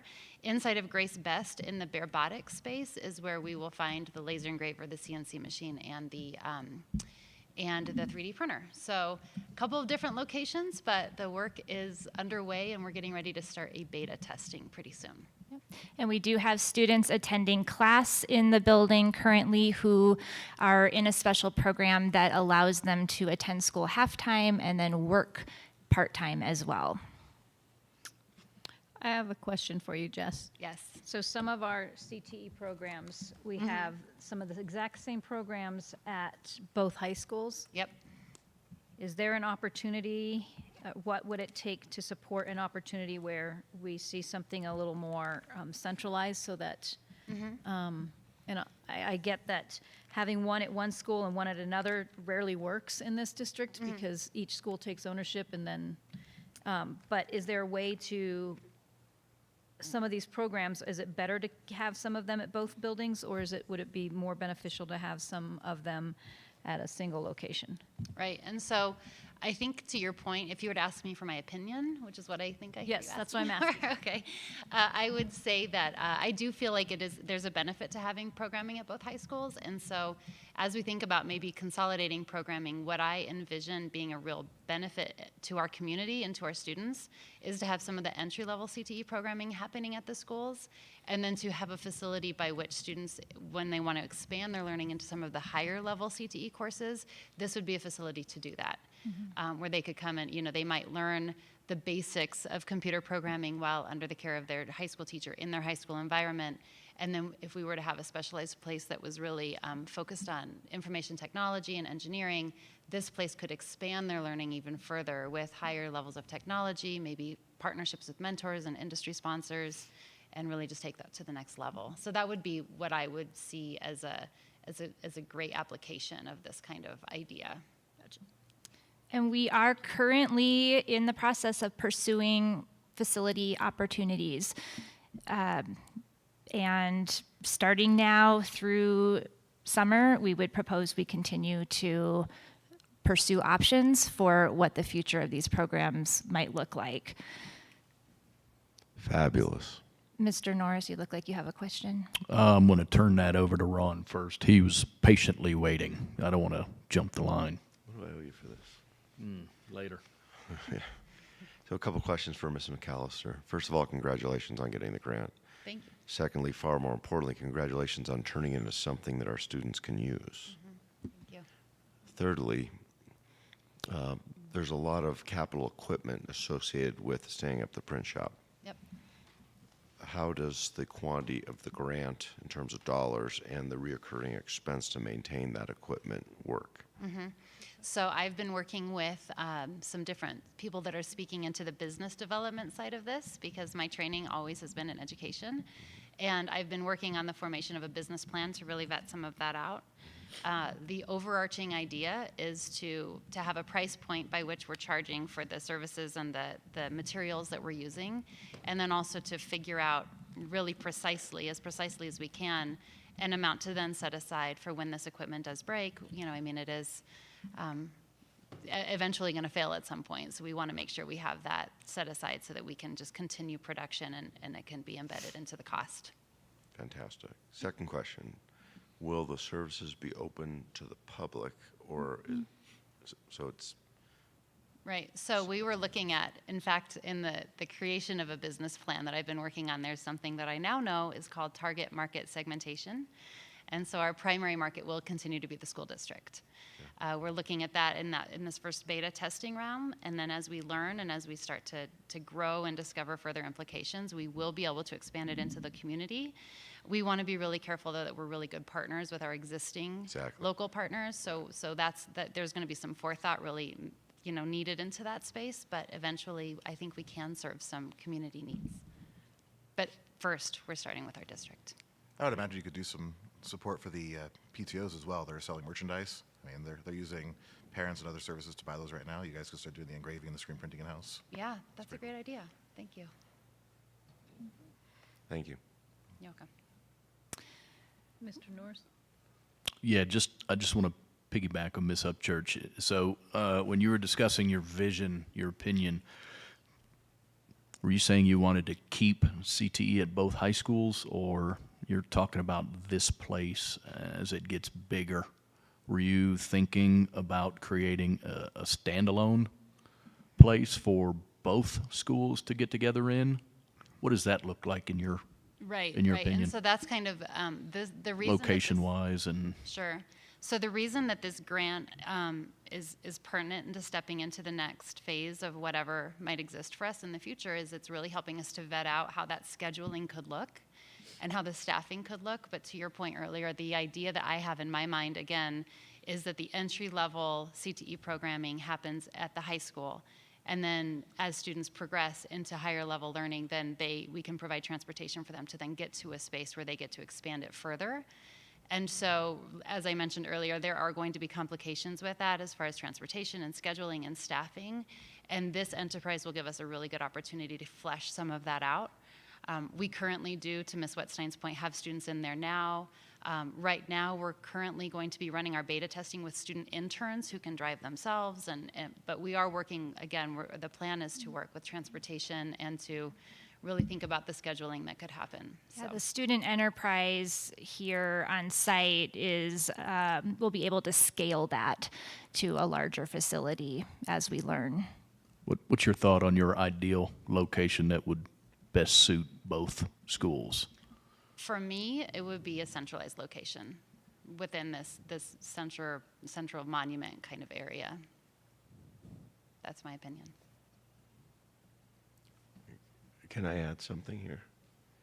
As a board, we should consider this. Having duplications at two high schools that are 2 miles apart is not necessarily operationally effective. Sometimes it may be functional for particular reasons, but as we look at something significant like this, it's really a 50-year decision, right? If we stand up a facility that's quality, 21st century class stuff, extremely agile as needs and wants change, both in industry and from our students and even from our parents and stakeholders, we have to consider how we do this in a manner that is long-termly effective. So if we can reduce our redundancy it enables us to provide more curriculum. So we Ms. should- McAllister, would you, If I may finish, thanks. I paused, so it's not a big deal. But it takes time to make this evolution, right? We may have two highly independent high schools that are used to doing their own thing, and they've already built their own engine to make it happen. We don't necessarily want to flip a light switch and say, you guys figure it out now. But as we work on funding things and setting up policies and doing something innovative like a CTE, fully agile 21st century facility, we should begin this evolutionary process so that the leaders of the two high schools understand that ultimately there's one wonderful set of resources instead of two halfway done sets of resources. Everybody concur? No. Okay, what are your thoughts? My thought goes to, I'm not the expert in this. Jess and her team is. So I would follow their recommendation and their suggestion on what's working in their buildings, and I don't want to sacrifice what is working well. I want to make sure that there's a fine line between efficiency and quality. And so sometimes, and the elephant in the room is money. So if you say you have a computer science teacher at one building that is able to, and that are at two buildings, and not everybody is in a CTE program, but those two teachers are able to cover more ground, then that quality is still efficient and working. So I agree with you 100, 200, and I am a champion of finding a way that we have a state-of-the-art facility that grows with the students and with the needs of education today. But I also want to make sure that if we're doing it right already, that we don't need to reinvent the wheel, and that we look to what other peers are doing and that we lean into the experts. Ms. So McAllister, yes and no. would get- you want to give an example of an entry-level class and then what might be better served through a district-specific site? Sure, sure. So I'm just going to use engineering as our base point here. We have a partnership, and we use the Project Lead the Way curriculum, and so their very entry-level classes are Introduction to Engineering and Principles of Engineering, right? And so those classes very much can happen in a classroom setting, and just typical. There's a lab, they're learning about the engineering cycle, they're learning how to think like an engineer, and on a very basic level, they're starting to really play around with some of the engineering principles. So my idea they would continue to do that, but then when they were able to expand into aerospace engineering, that's one of the more advanced ones, right? Into architectural engineering, into civil engineering, we would then have a space that would be equipped for them to experience that hands-on outside of a classroom, but in a very customized space with highly technical equipment, and then industry partners that could also support that learning. And even connected to larger projects that might be global projects that students could work to serve or to solve, in tandem with that environment. So that's what I'm thinking. And I know I've seen a couple of models where this has worked. So we have great people to ask questions. Like Mr. Norris, your questions were really great questions. And some people have kind of charted this before us. And so we'll have great resources to ask of them as well. I like the idea of agile too. I guess in my conceptualization of what the space could be, I am speaking very much about the higher level CTE courses, but I also feel that this space could and should be available to students down through kindergarten, right? As far as having summer programming that they might be able to come and enjoy, as far as having weekend opportunities and just kind of expanding it so that we really enhance it K-12. It's just that during the day and then built inside of the school schedule would be kind of that higher level learning. Well, the other piece of agility is most of us can't predict what's going to happen in 5 or 6 years. Sure. So we want to make sure that we have something that gives us the agility to modify without significant expense and disruption. Right. Right? Because things keep accelerating. The rate of change keeps getting cut down and down and down and down and down. So we need to adapt or be ready from the get-go. Right. Right? And I appreciate your thought of when we're working through this is the cool part about deliberation of the discussion and the ideas that come forth and the questions that are asked that we wouldn't have, one of us may have wanted to ask but didn't, or didn't think to ask. Like to your point, Mr. Schwartz, I cheated a little bit on the test because I actually did ask that question already, and so that's why my mind I've been pondering this and thought of this, so I had already thought about that, but because my thought was exactly where you're going as well, and I thought, well, maybe we should lean in a little bit more and see what innovation can come from the staff we have and the students we have too. Yeah, well, the way Mr. McAllister described it, it is you have an entry-level way to see if a particular vocation, whether it's engineering or carpentry, is of interest and generates energy and excitement in some of our students that maybe haven't found what floats their boat yet, right? And some of us don't do that till we're 30, in our 30s, right? Or our 50s.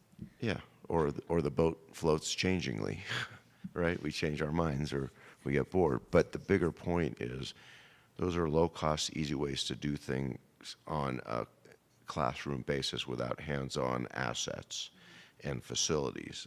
And so to continue to do that at the buildings then makes it iterative, because it's likely that more than half will say, you know, that doesn't turn on my light bulb, that doesn't really give me the energy that I thought maybe it would, or my parents thought it would, or my peers thought it would. So therefore, at least we're offering the opportunity for them to try it, in addition to maintaining academic excellence, Yep.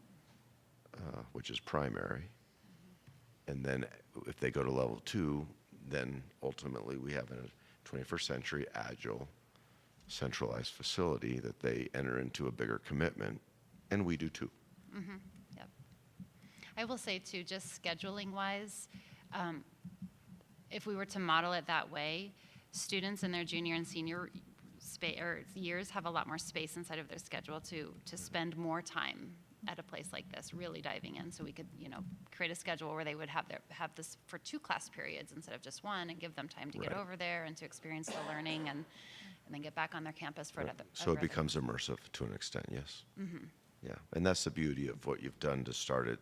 For those of you that are new, she's started this in the middle schools, so that we can see if there's a little bit of fire there for something interesting within the kids, and then they can take it to the next level as they get to the point to where the academic scheduling gives them the chance to exercise immersion.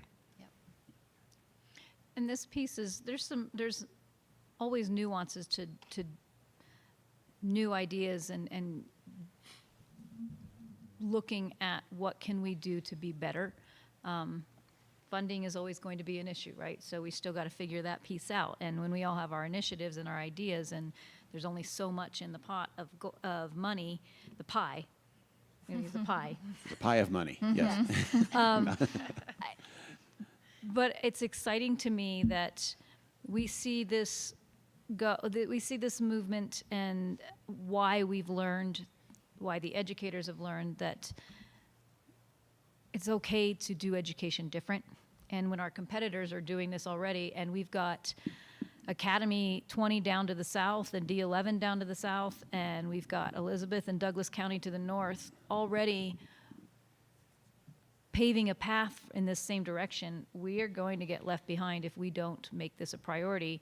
And what thrills me is that we as a board, during our work sessions so far, and during all of our deliberations and our retreat, saw the importance of this, and we see that feedback in our community also. So I think this truly can be a community-supported move towards making sure that we are making sure our students are future ready, that whether it's college or career, and this also does not eliminate college either. This actually enhances the path to college. And I think that's something I want to try and remember when we're discussing this, is a CTE program isn't an alternative to college. It is an enhancement to college, or an enhancement into the career field. And we see all kinds of contractors nowadays doing internships. So Yeah, what we're hearing from our colleagues who have done some of this work before us is that it's giving students a competitive advantage, whether they are pursuing college immediately out of high school or the workforce immediately out of high school. One discussion we'd like to have potentially at the April work session is to define what innovation means to us as we pursue these new programs.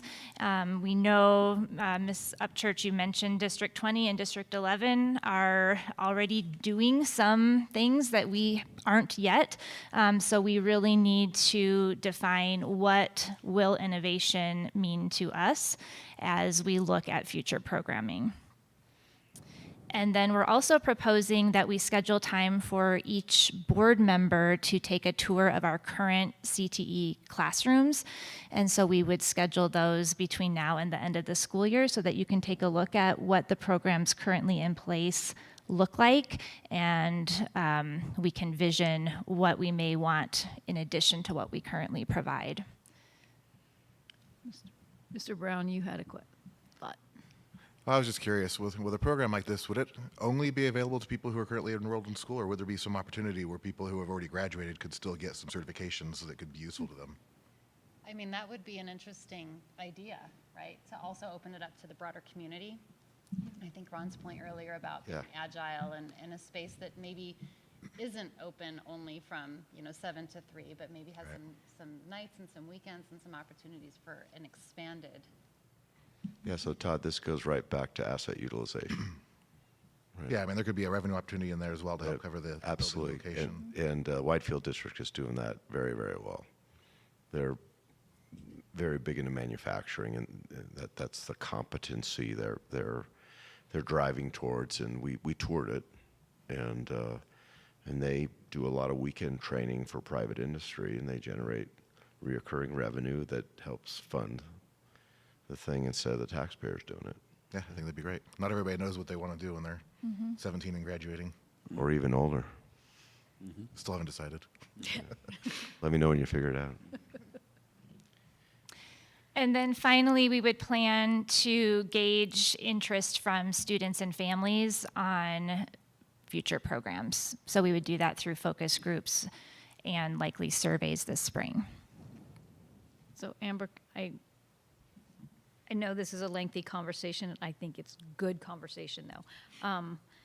In priority 2, I want to make sure we're not losing sight of the board goal, the bullet point on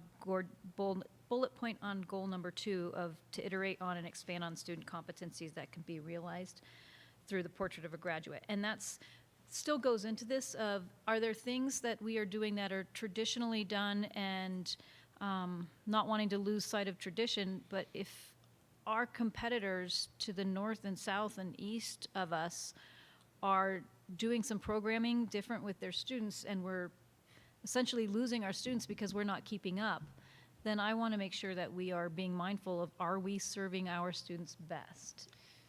That we, without sacrificing other opportunities. And that can play into this discussion about what innovation means to us and how we are serving students. To Ms. McAllister's point, from preschool all the way through until they graduate, I think we can incorporate that portrait of a graduate competency discussion into the idea about what type of innovative programs are we providing and are we meeting our students' needs. Awesome. Since we're on this, do we want to go ahead and assign the board champions? And in case it's not obvious, I'm very passionate about this one.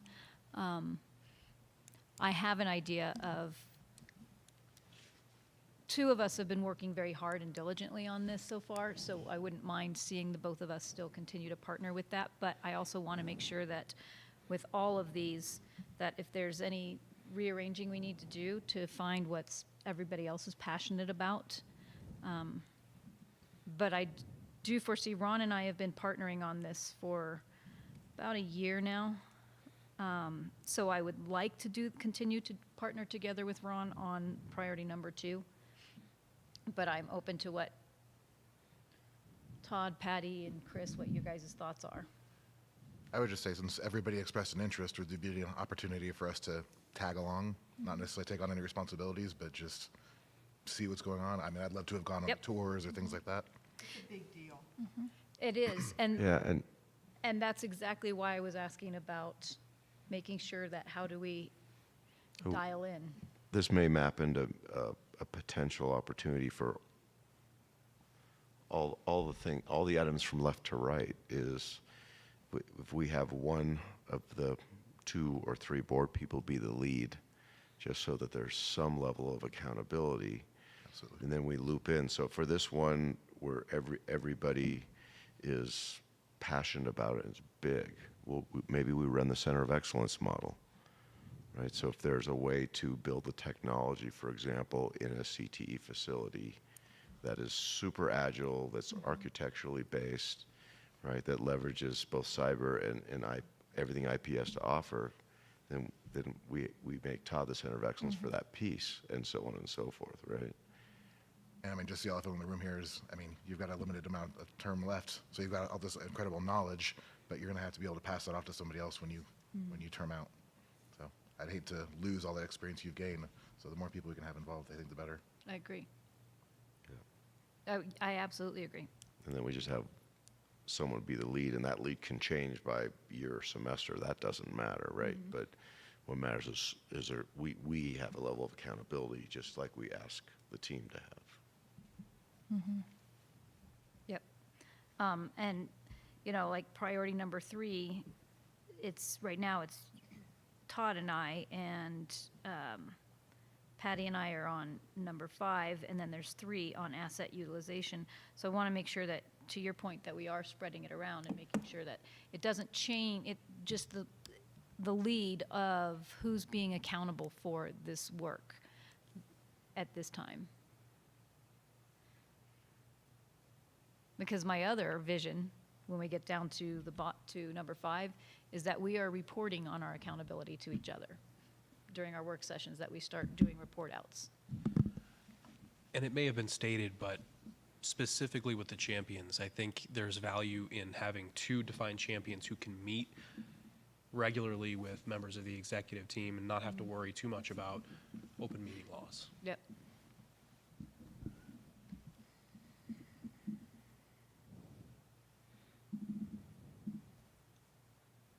So, thoughts? I want to raise my hand for number 2. I'm just going to make that, in case I haven't made it obvious. So you want to backfill you? Yeah, your name, I think, is just about on everything. Right, so I would not mind taking my name off some other things. So take me off of asset utilization and analysis and standards, because there's 3 people there, Okay, and put me under employee compensation and morale, okay. and the bottom one, credibility with community. And that works too. I was going to say, I'm probably not the best person for the employee compensation and morale. I was just filling a box there. So if you want to take my name off and put yours there, I'm happy with that. Well, we need 2 people. Well, you're not going nowhere. I need some help on that one. Tiffany's falling off that Are one you too? noting All right. this, Mark, or Trying, but Vicky? You guys got to take this offline. we have to clarify, priority by priority. Patty, would you be willing to work on employee compensation and morale?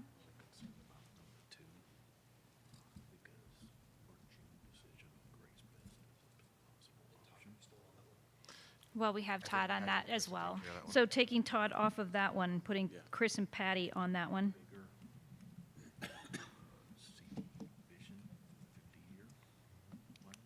That gives everybody 2, somebody's gonna have to, there will be probably one person that does 3 of them, but that gives us at least 2 on each of them.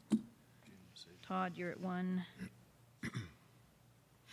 2, 3. Todd, you're the 1, 2, 3 right now.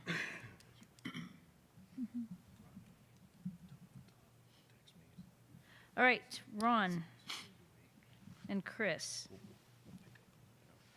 Yes. What? Sorry, So we're having a sidebar.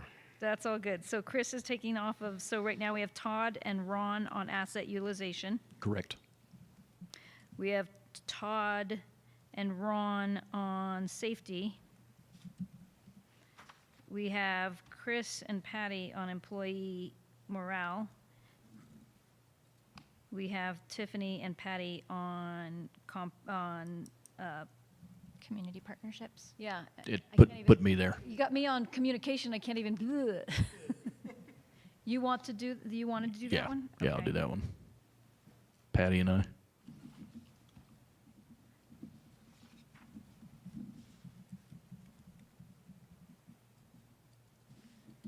Okay, so now I'm on 1. If you do that. We need to number these guys. That works very well in your favor. So what did we end up with the future-ready education and innovation goal? Do you want to do that one with me? I'm happy to do it. Do you want to pull yourself off of something else?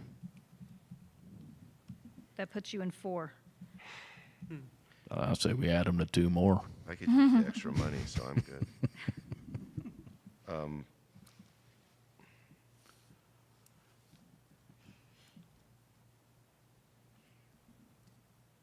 I'll keep it for now, and then I'll call No Joy and ask for some help. How's that? So, okay. Sound good?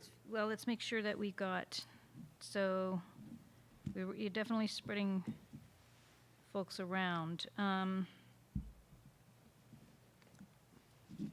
I Patty, is heard there 2 on each priority. There's something that okay, so right now we have Chris, Patty, so now we've switched, we've got Todd and Ron on number 1, Tiffany and Ron on number 2, Chris and Patty on number 3, Todd and Ron on number 4, Todd and Ron on number 5. You guys are doing all of it. And then Patty, Tiffany, and Chris on number 6.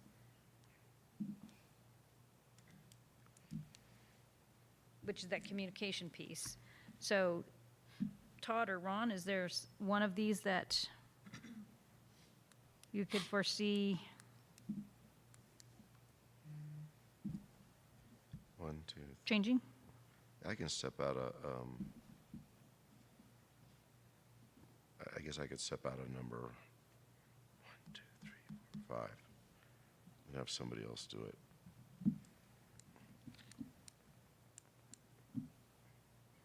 I'm still going to be on the financial advisory committee as treasurer. Is probably why it was natural, but again, I'm fine to stay this till the course, and if it gets too much, I'll ask somebody for some help. Chris, would you be interested in doing the efficiency and effectiveness in improving community trust and financial stewardship? Yeah, you could put my name on it. Huh? You could put my name on it. Okay. That gives us 2 in each space. That puts us if I took my notes correctly and everybody compare notes with me, I have Todd and Ron on goal number 1. I have Tiffany and Ron on goal number 2. I have Chris and Patty on goal number 3. I have Todd and Ron on goal number 4. Chris and Todd on goal number 5, and Patty and Tiffany on goal number 6. I had Chris on 6 as well. If you want Yeah, to but then try that. we put Chris into improving community trust and financial stewardship Thank you. Instead of 6. Okay. Great. And remember, you are, by the way, on number 6. Doesn't get anybody out of that because I've got part of. Right. I'm putting you guys to work. All right. The only other thing I would say is we should have, like we do on the board goals, and I know we have a TBD, we should have achievement dates on this one pager. And my only ask on behalf of the community is, let's make sure we do that soon, so that we have a track to run on and a date to achieve 2. Would it make sense for, now that we've got champions, for our champions all to come together and meet and work on TBDs and come back to the board with those? I think that's fair. Okay, So we do that by the next work session? I can. Okay. yeah. All right, so you guys got your meetups. Get to work. All right. Sorry, I think that that was important stuff that needed to be, we needed to clear that up. So, Amber? Okay, I'm going to pass it over to Ms. Welch to talk about priority 3. Right, good Before we let morning. this go, Amber, are you okay to make those adjustments? Yes, we will make those and we'll send them out And for you to take a look And at. enumerate each goal so they're consistent with the priorities document? Yes, I have that noted. Thanks. Can we just do a time check? Yeah, we likely, What, Ms. Upchurch, we wanted to do a quick time check since we are It right is- about time. It is 10 to 11 right now. I knew this was going to take a while to get through this. Where's everybody at with their times? I always budget till 1 o'clock on these. Oh, God. I have a 2 o'clock meeting I have to be back at my house for. Good till then. I want to be mindful of the team. You guys all. 11:30, I'm good until 11:30. Okay. Works for me. Works for you? I'm good to 11:30. You good till 11:30? Okay, then you good till 11:30, Melissa? Okay, then let's push on till 11:30. All right, I'm happy to help with that. So we have continued conducting rounding conversations, and that's happening with a number of executive team members and administrators at the building level. And that's just opportunities to connect with our employees to see how things are going. Some people would rather just have a one-off conversation than to put information down on a survey, so it's nice to have options there.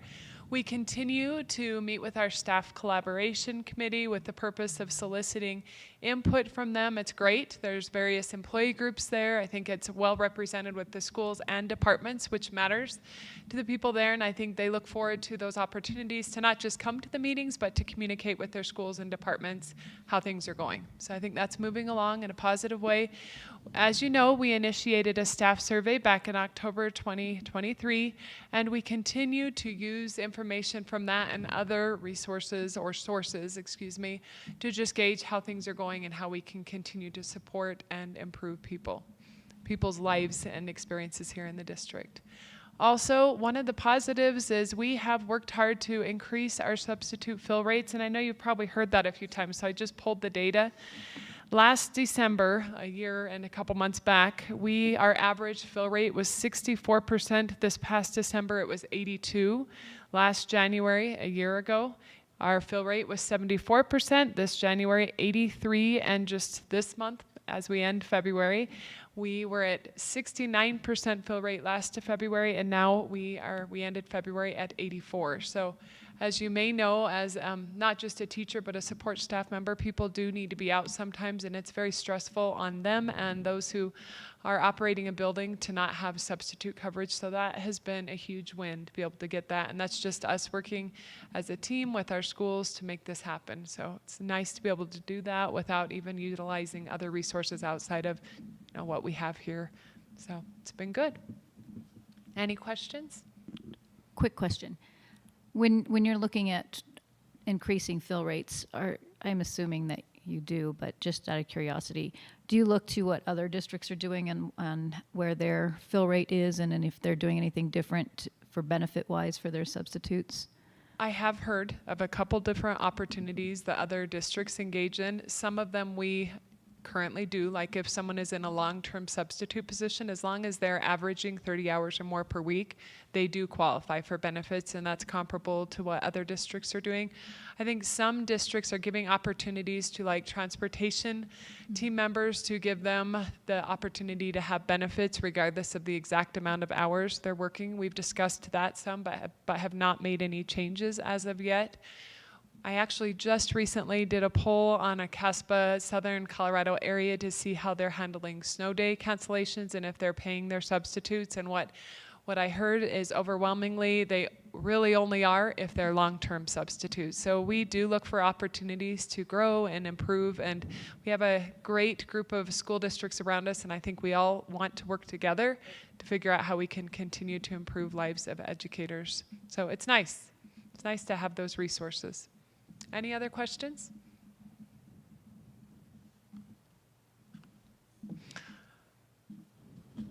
I pushed my button, but it didn't change that screen. This is, Okay. Do we do, real quick, There you do we do questionnaires for our substitutes, same way we do for our other staff? That is a great question. Do you know, Mark, if, yeah. So we don't, and we can. That's a great opportunity. Thank you. so this is the hiring Okay. update. All right. portion. So hiring update. So as you know, I know that Amber went over some of the updates with administrative hires recently, but this slide kind of focuses in on some of the other areas that we are focusing in as we start hiring for specifically the 24-25 school year. So we did meet with all of our building level teams, the principals, to determine what their needs are going to be for staffing, what their enrollment projections are, and started those preliminary discussions during the month of February. And as of today, we have had 14 employees separate effective at the end of the school year. So that is not a high number right now. We do know that some people are waiting for more information to decide for sure what their plans are. Some of that information includes, people are interested in what pay will look like going into next year, and I think they understand generally when they talk to me, I think they know there's a process. It's not something we can tell them quite yet, but they know it will come soon, and we will be communicative with that information when we're ready to share that. We have hired 4 administrators, and we have 3 more administrative positions to fill. So we're excited to be bringing on some excellent team members. And also, we're in the process of hiring a total of 13 classroom teachers right now and 3 special education teachers.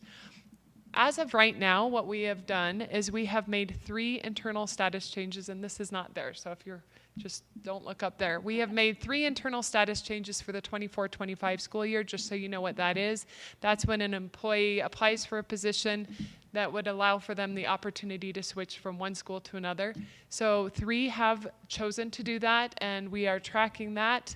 And then also we have hired 2 new people for the 24-25 school year. One, a school psych, which is a big celebration, and another is a teacher who's coming back who only left for 1 year and wanted to come back.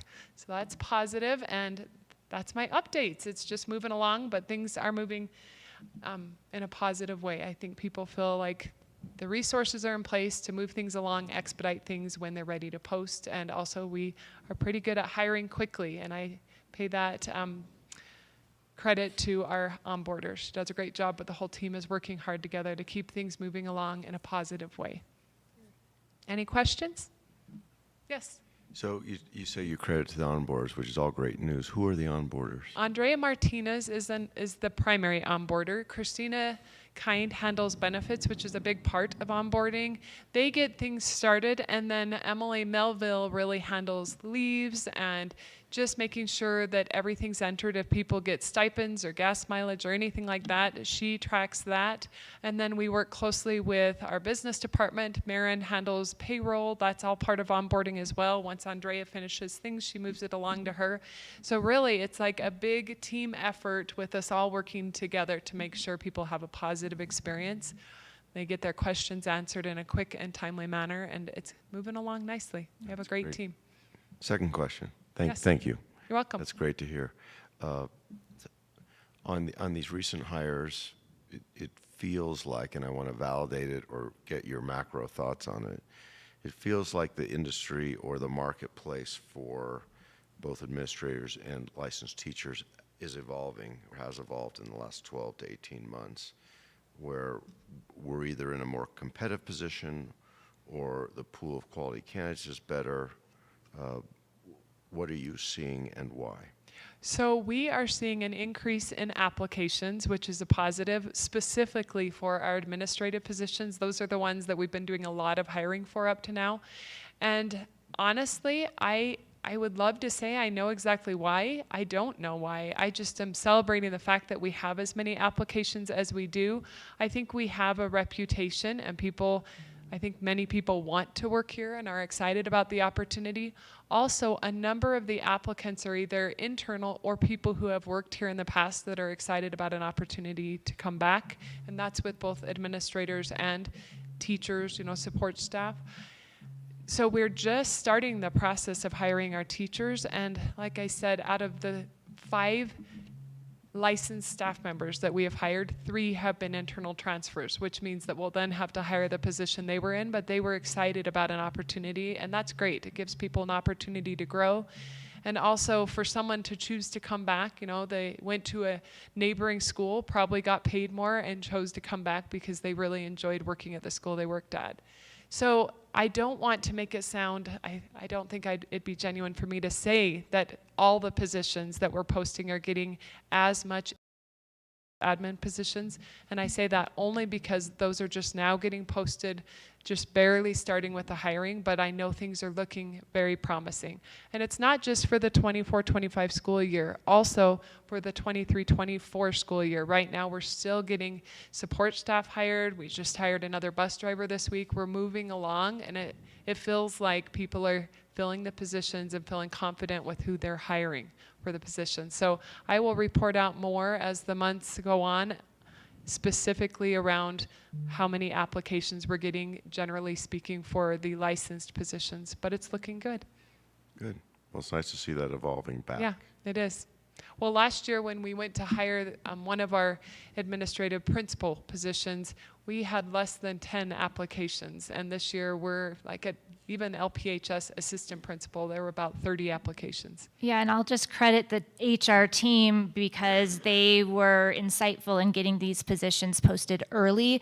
I believe we were the first in the region to get some of these positions advertised, which does give us a competitive advantage. Thank you.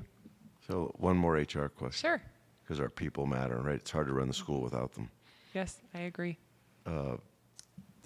This is some old business, but I'd love for the board to have an update on it. 2 years ago, we were hit with about $108,000 a year increase in healthcare benefits, and we agreed to start taking a look at it. And Mr. Ridgway talked about the potential of doing self-funding. I'm just curious if there's an update on where we are with that. I'll So, let Mr. Ridgway answer. You know, pursuing an idea for self-funding is still something that's on my mind. It's not something that we are currently pursuing right now, just because we have other irons in the fire that are more pressing. We did make the change last year of adding the high deductible plan, an HSA plan, and that has gone well. Still using our current provider of the CEBT, the Employee Benefits Trust. When we added that plan last year, it was just an ad, so we now have 4 health plans available. We thought a year ago when we did that, they would ask us to trim down to 3 plans this year, because that's normally the maximum that they allow. But they are letting us carry 4 going into the next year as well, and their increase is only 7%, right? So for healthcare purposes, that's actually a pretty good year for us. So we're going to continue to with the current program design as we go into 24-25, but also then intentionally make sure that our pricing is reflective of where the cost is occurring. Because if we were to transition to a self-funded plan, we would need to make sure that pricing, which we would then completely control, has a good connection to where the costs are being generated. So I think we have another year, a good year to evolve and to prepare ourselves for that path.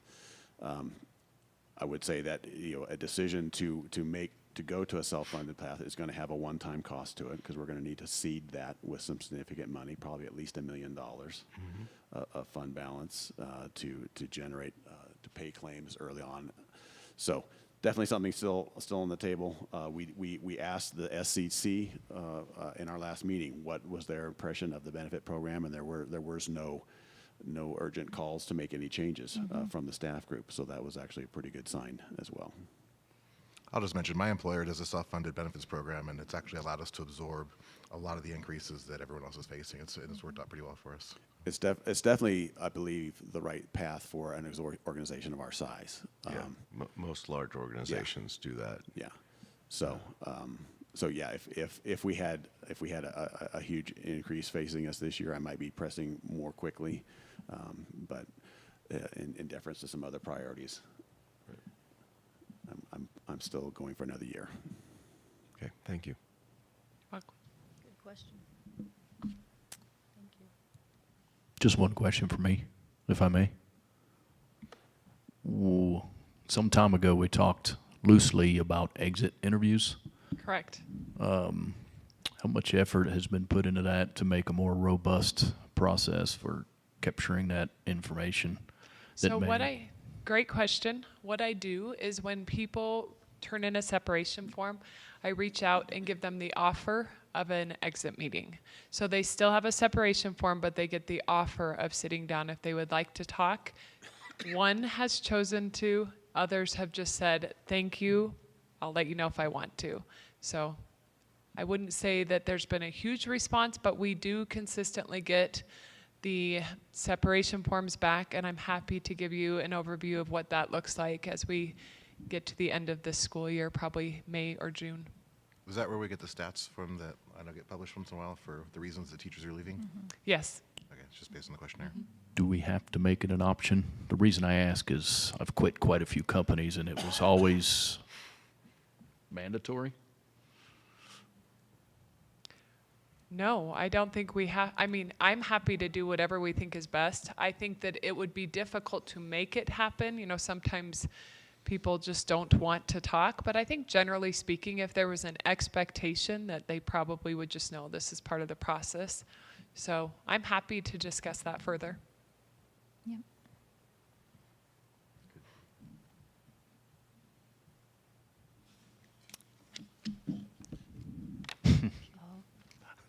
Sorry to give you an action item.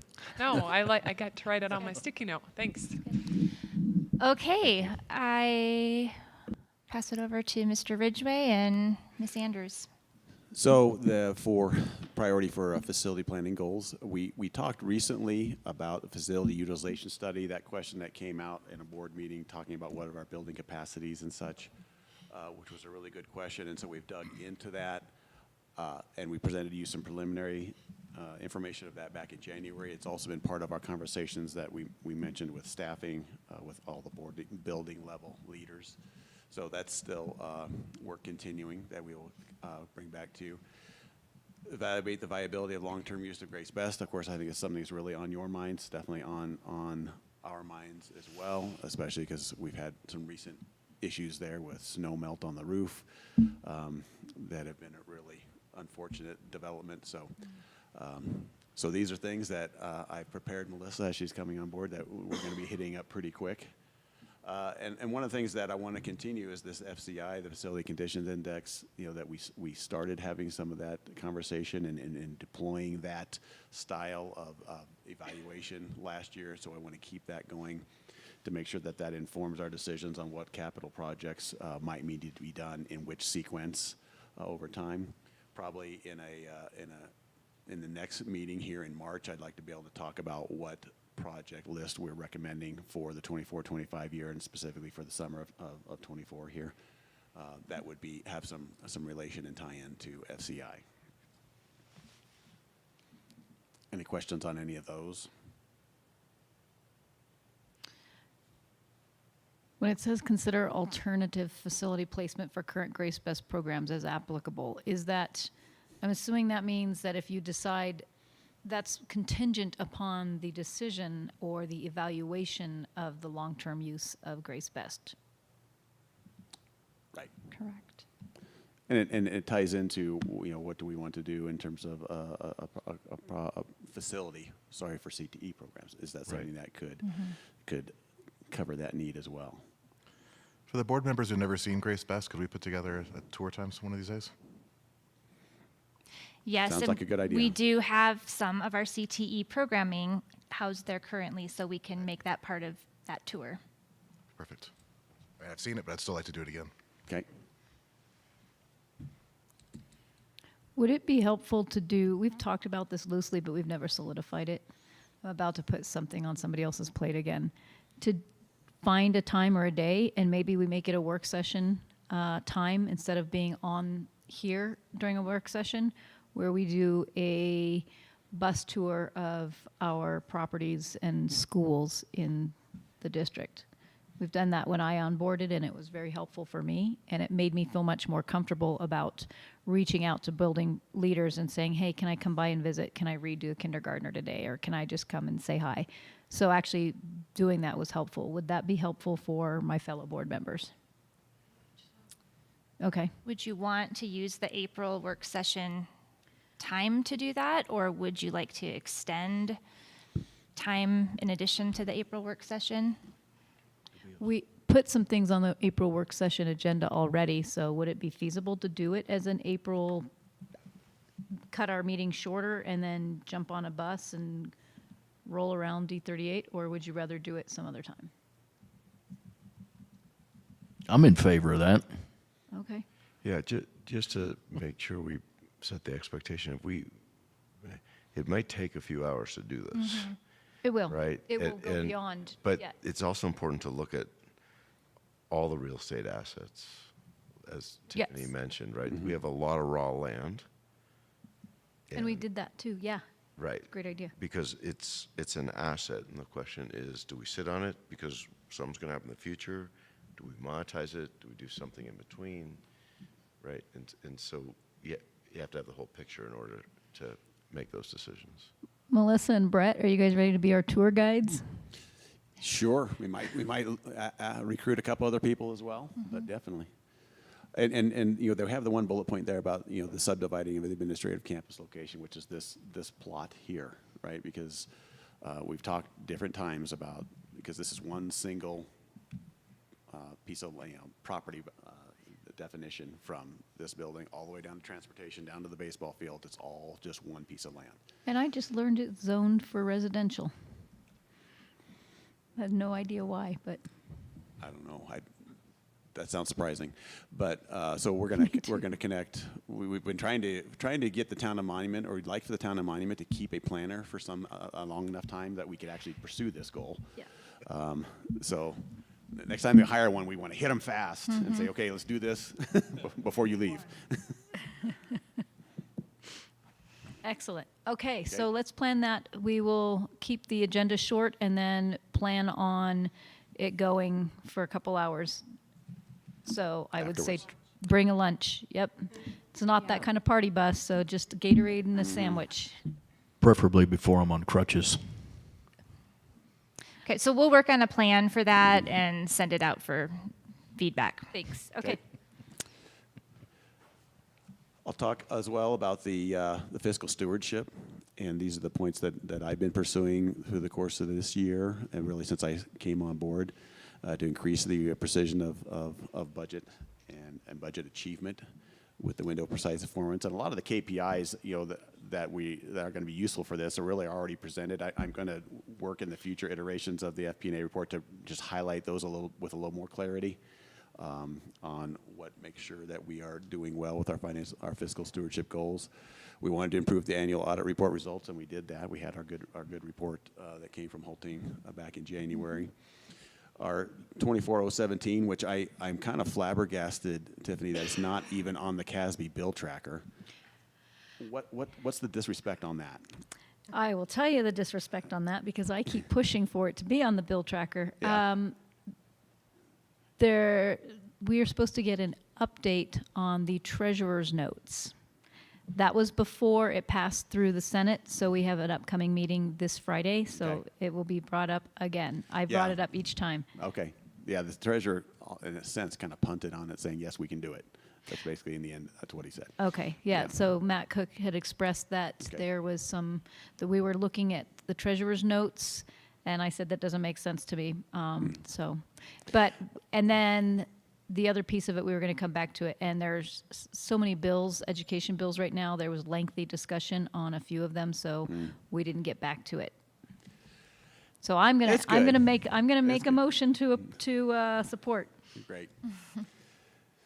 So, but that's going really well, of course, and we have our next House Education Committee meeting hearing on March 14th, a week from Thursday, and we want to make a field trip of that. If anyone wants to come and be part of that, we'll also probably be inviting some staff members to come up for that as well. The FTC and the PCAC, the budgeting process. So this is something that we're getting started this year. It will be a very cautious, careful, probably in some ways not very impactful start. but we want to make sure that the PCAC, which has statutory opportunities to influence budgeting, that we have a process for that goes through the FTC, which serves as the budget subcommittee of the PCAC, and then gets presented to the board in the March meeting. So we're kind of building the skeleton and the structure for that, and we have a template and everything that will be used to consolidate all the information. So it'll be a good opportunity, again, just to get something going that hasn't really happened in the past. And then I think it will really pick up steam and pick up effectiveness and impact in subsequent budget cycles. And I want to say thank you to both Amber and Brett for initiating and being intentional in that. That's something that we've talked about in the past, and seeing some of the positive enhancements to PCAC. Thank you both for championing that. Sure, you're welcome. Any thoughts or questions on fiscal?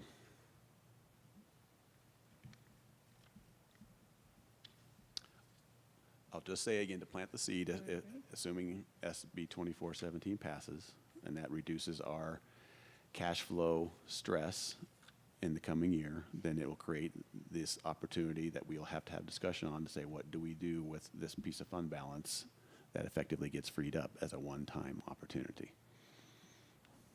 Yep. That will come. Excellent. Okay. We welcome that problem. Great problem to have. On to priority 6, appropriate that we were just talking about PCAC. Sorry, what was that? It is on.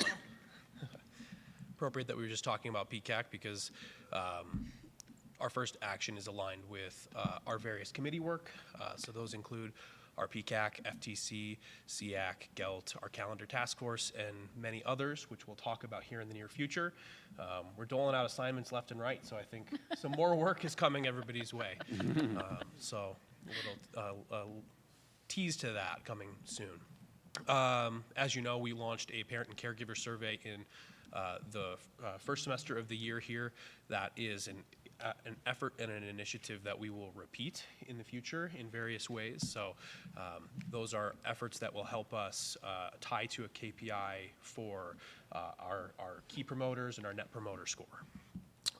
We also have launched a new Board of Education action communication as a result of the Board of Education goals announcement, and I think that's been going well. I've received several pieces of positive feedback around that, and I think even some of the superintendent feedback submissions referenced the communication that we've been doing in that realm. So positive updates there and more to come. And then finally, we have many vectors in which we pursue staff and public engagement.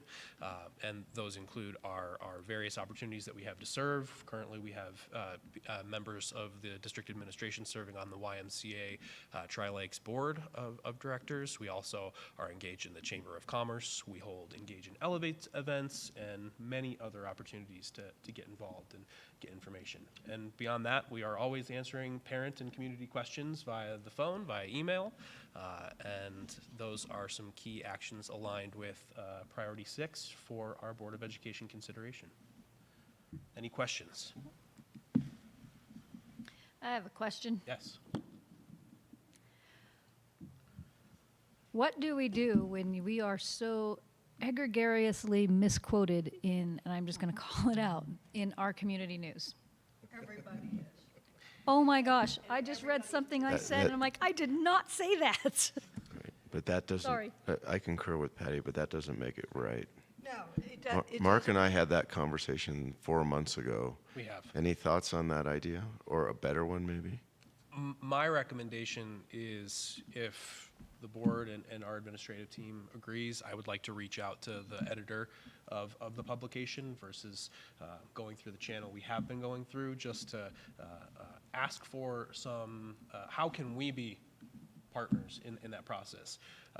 To fill you in on some of the action steps we've taken, we've offered frequent check-ins, we've offered bullets of action, we've offered to proofread articles, and I don't know that that's been a welcome offer. So we need to continue to find ways to partner with them, and if you're good with it, my next step will be reaching out to the editor. I would concur to reach out to the editor.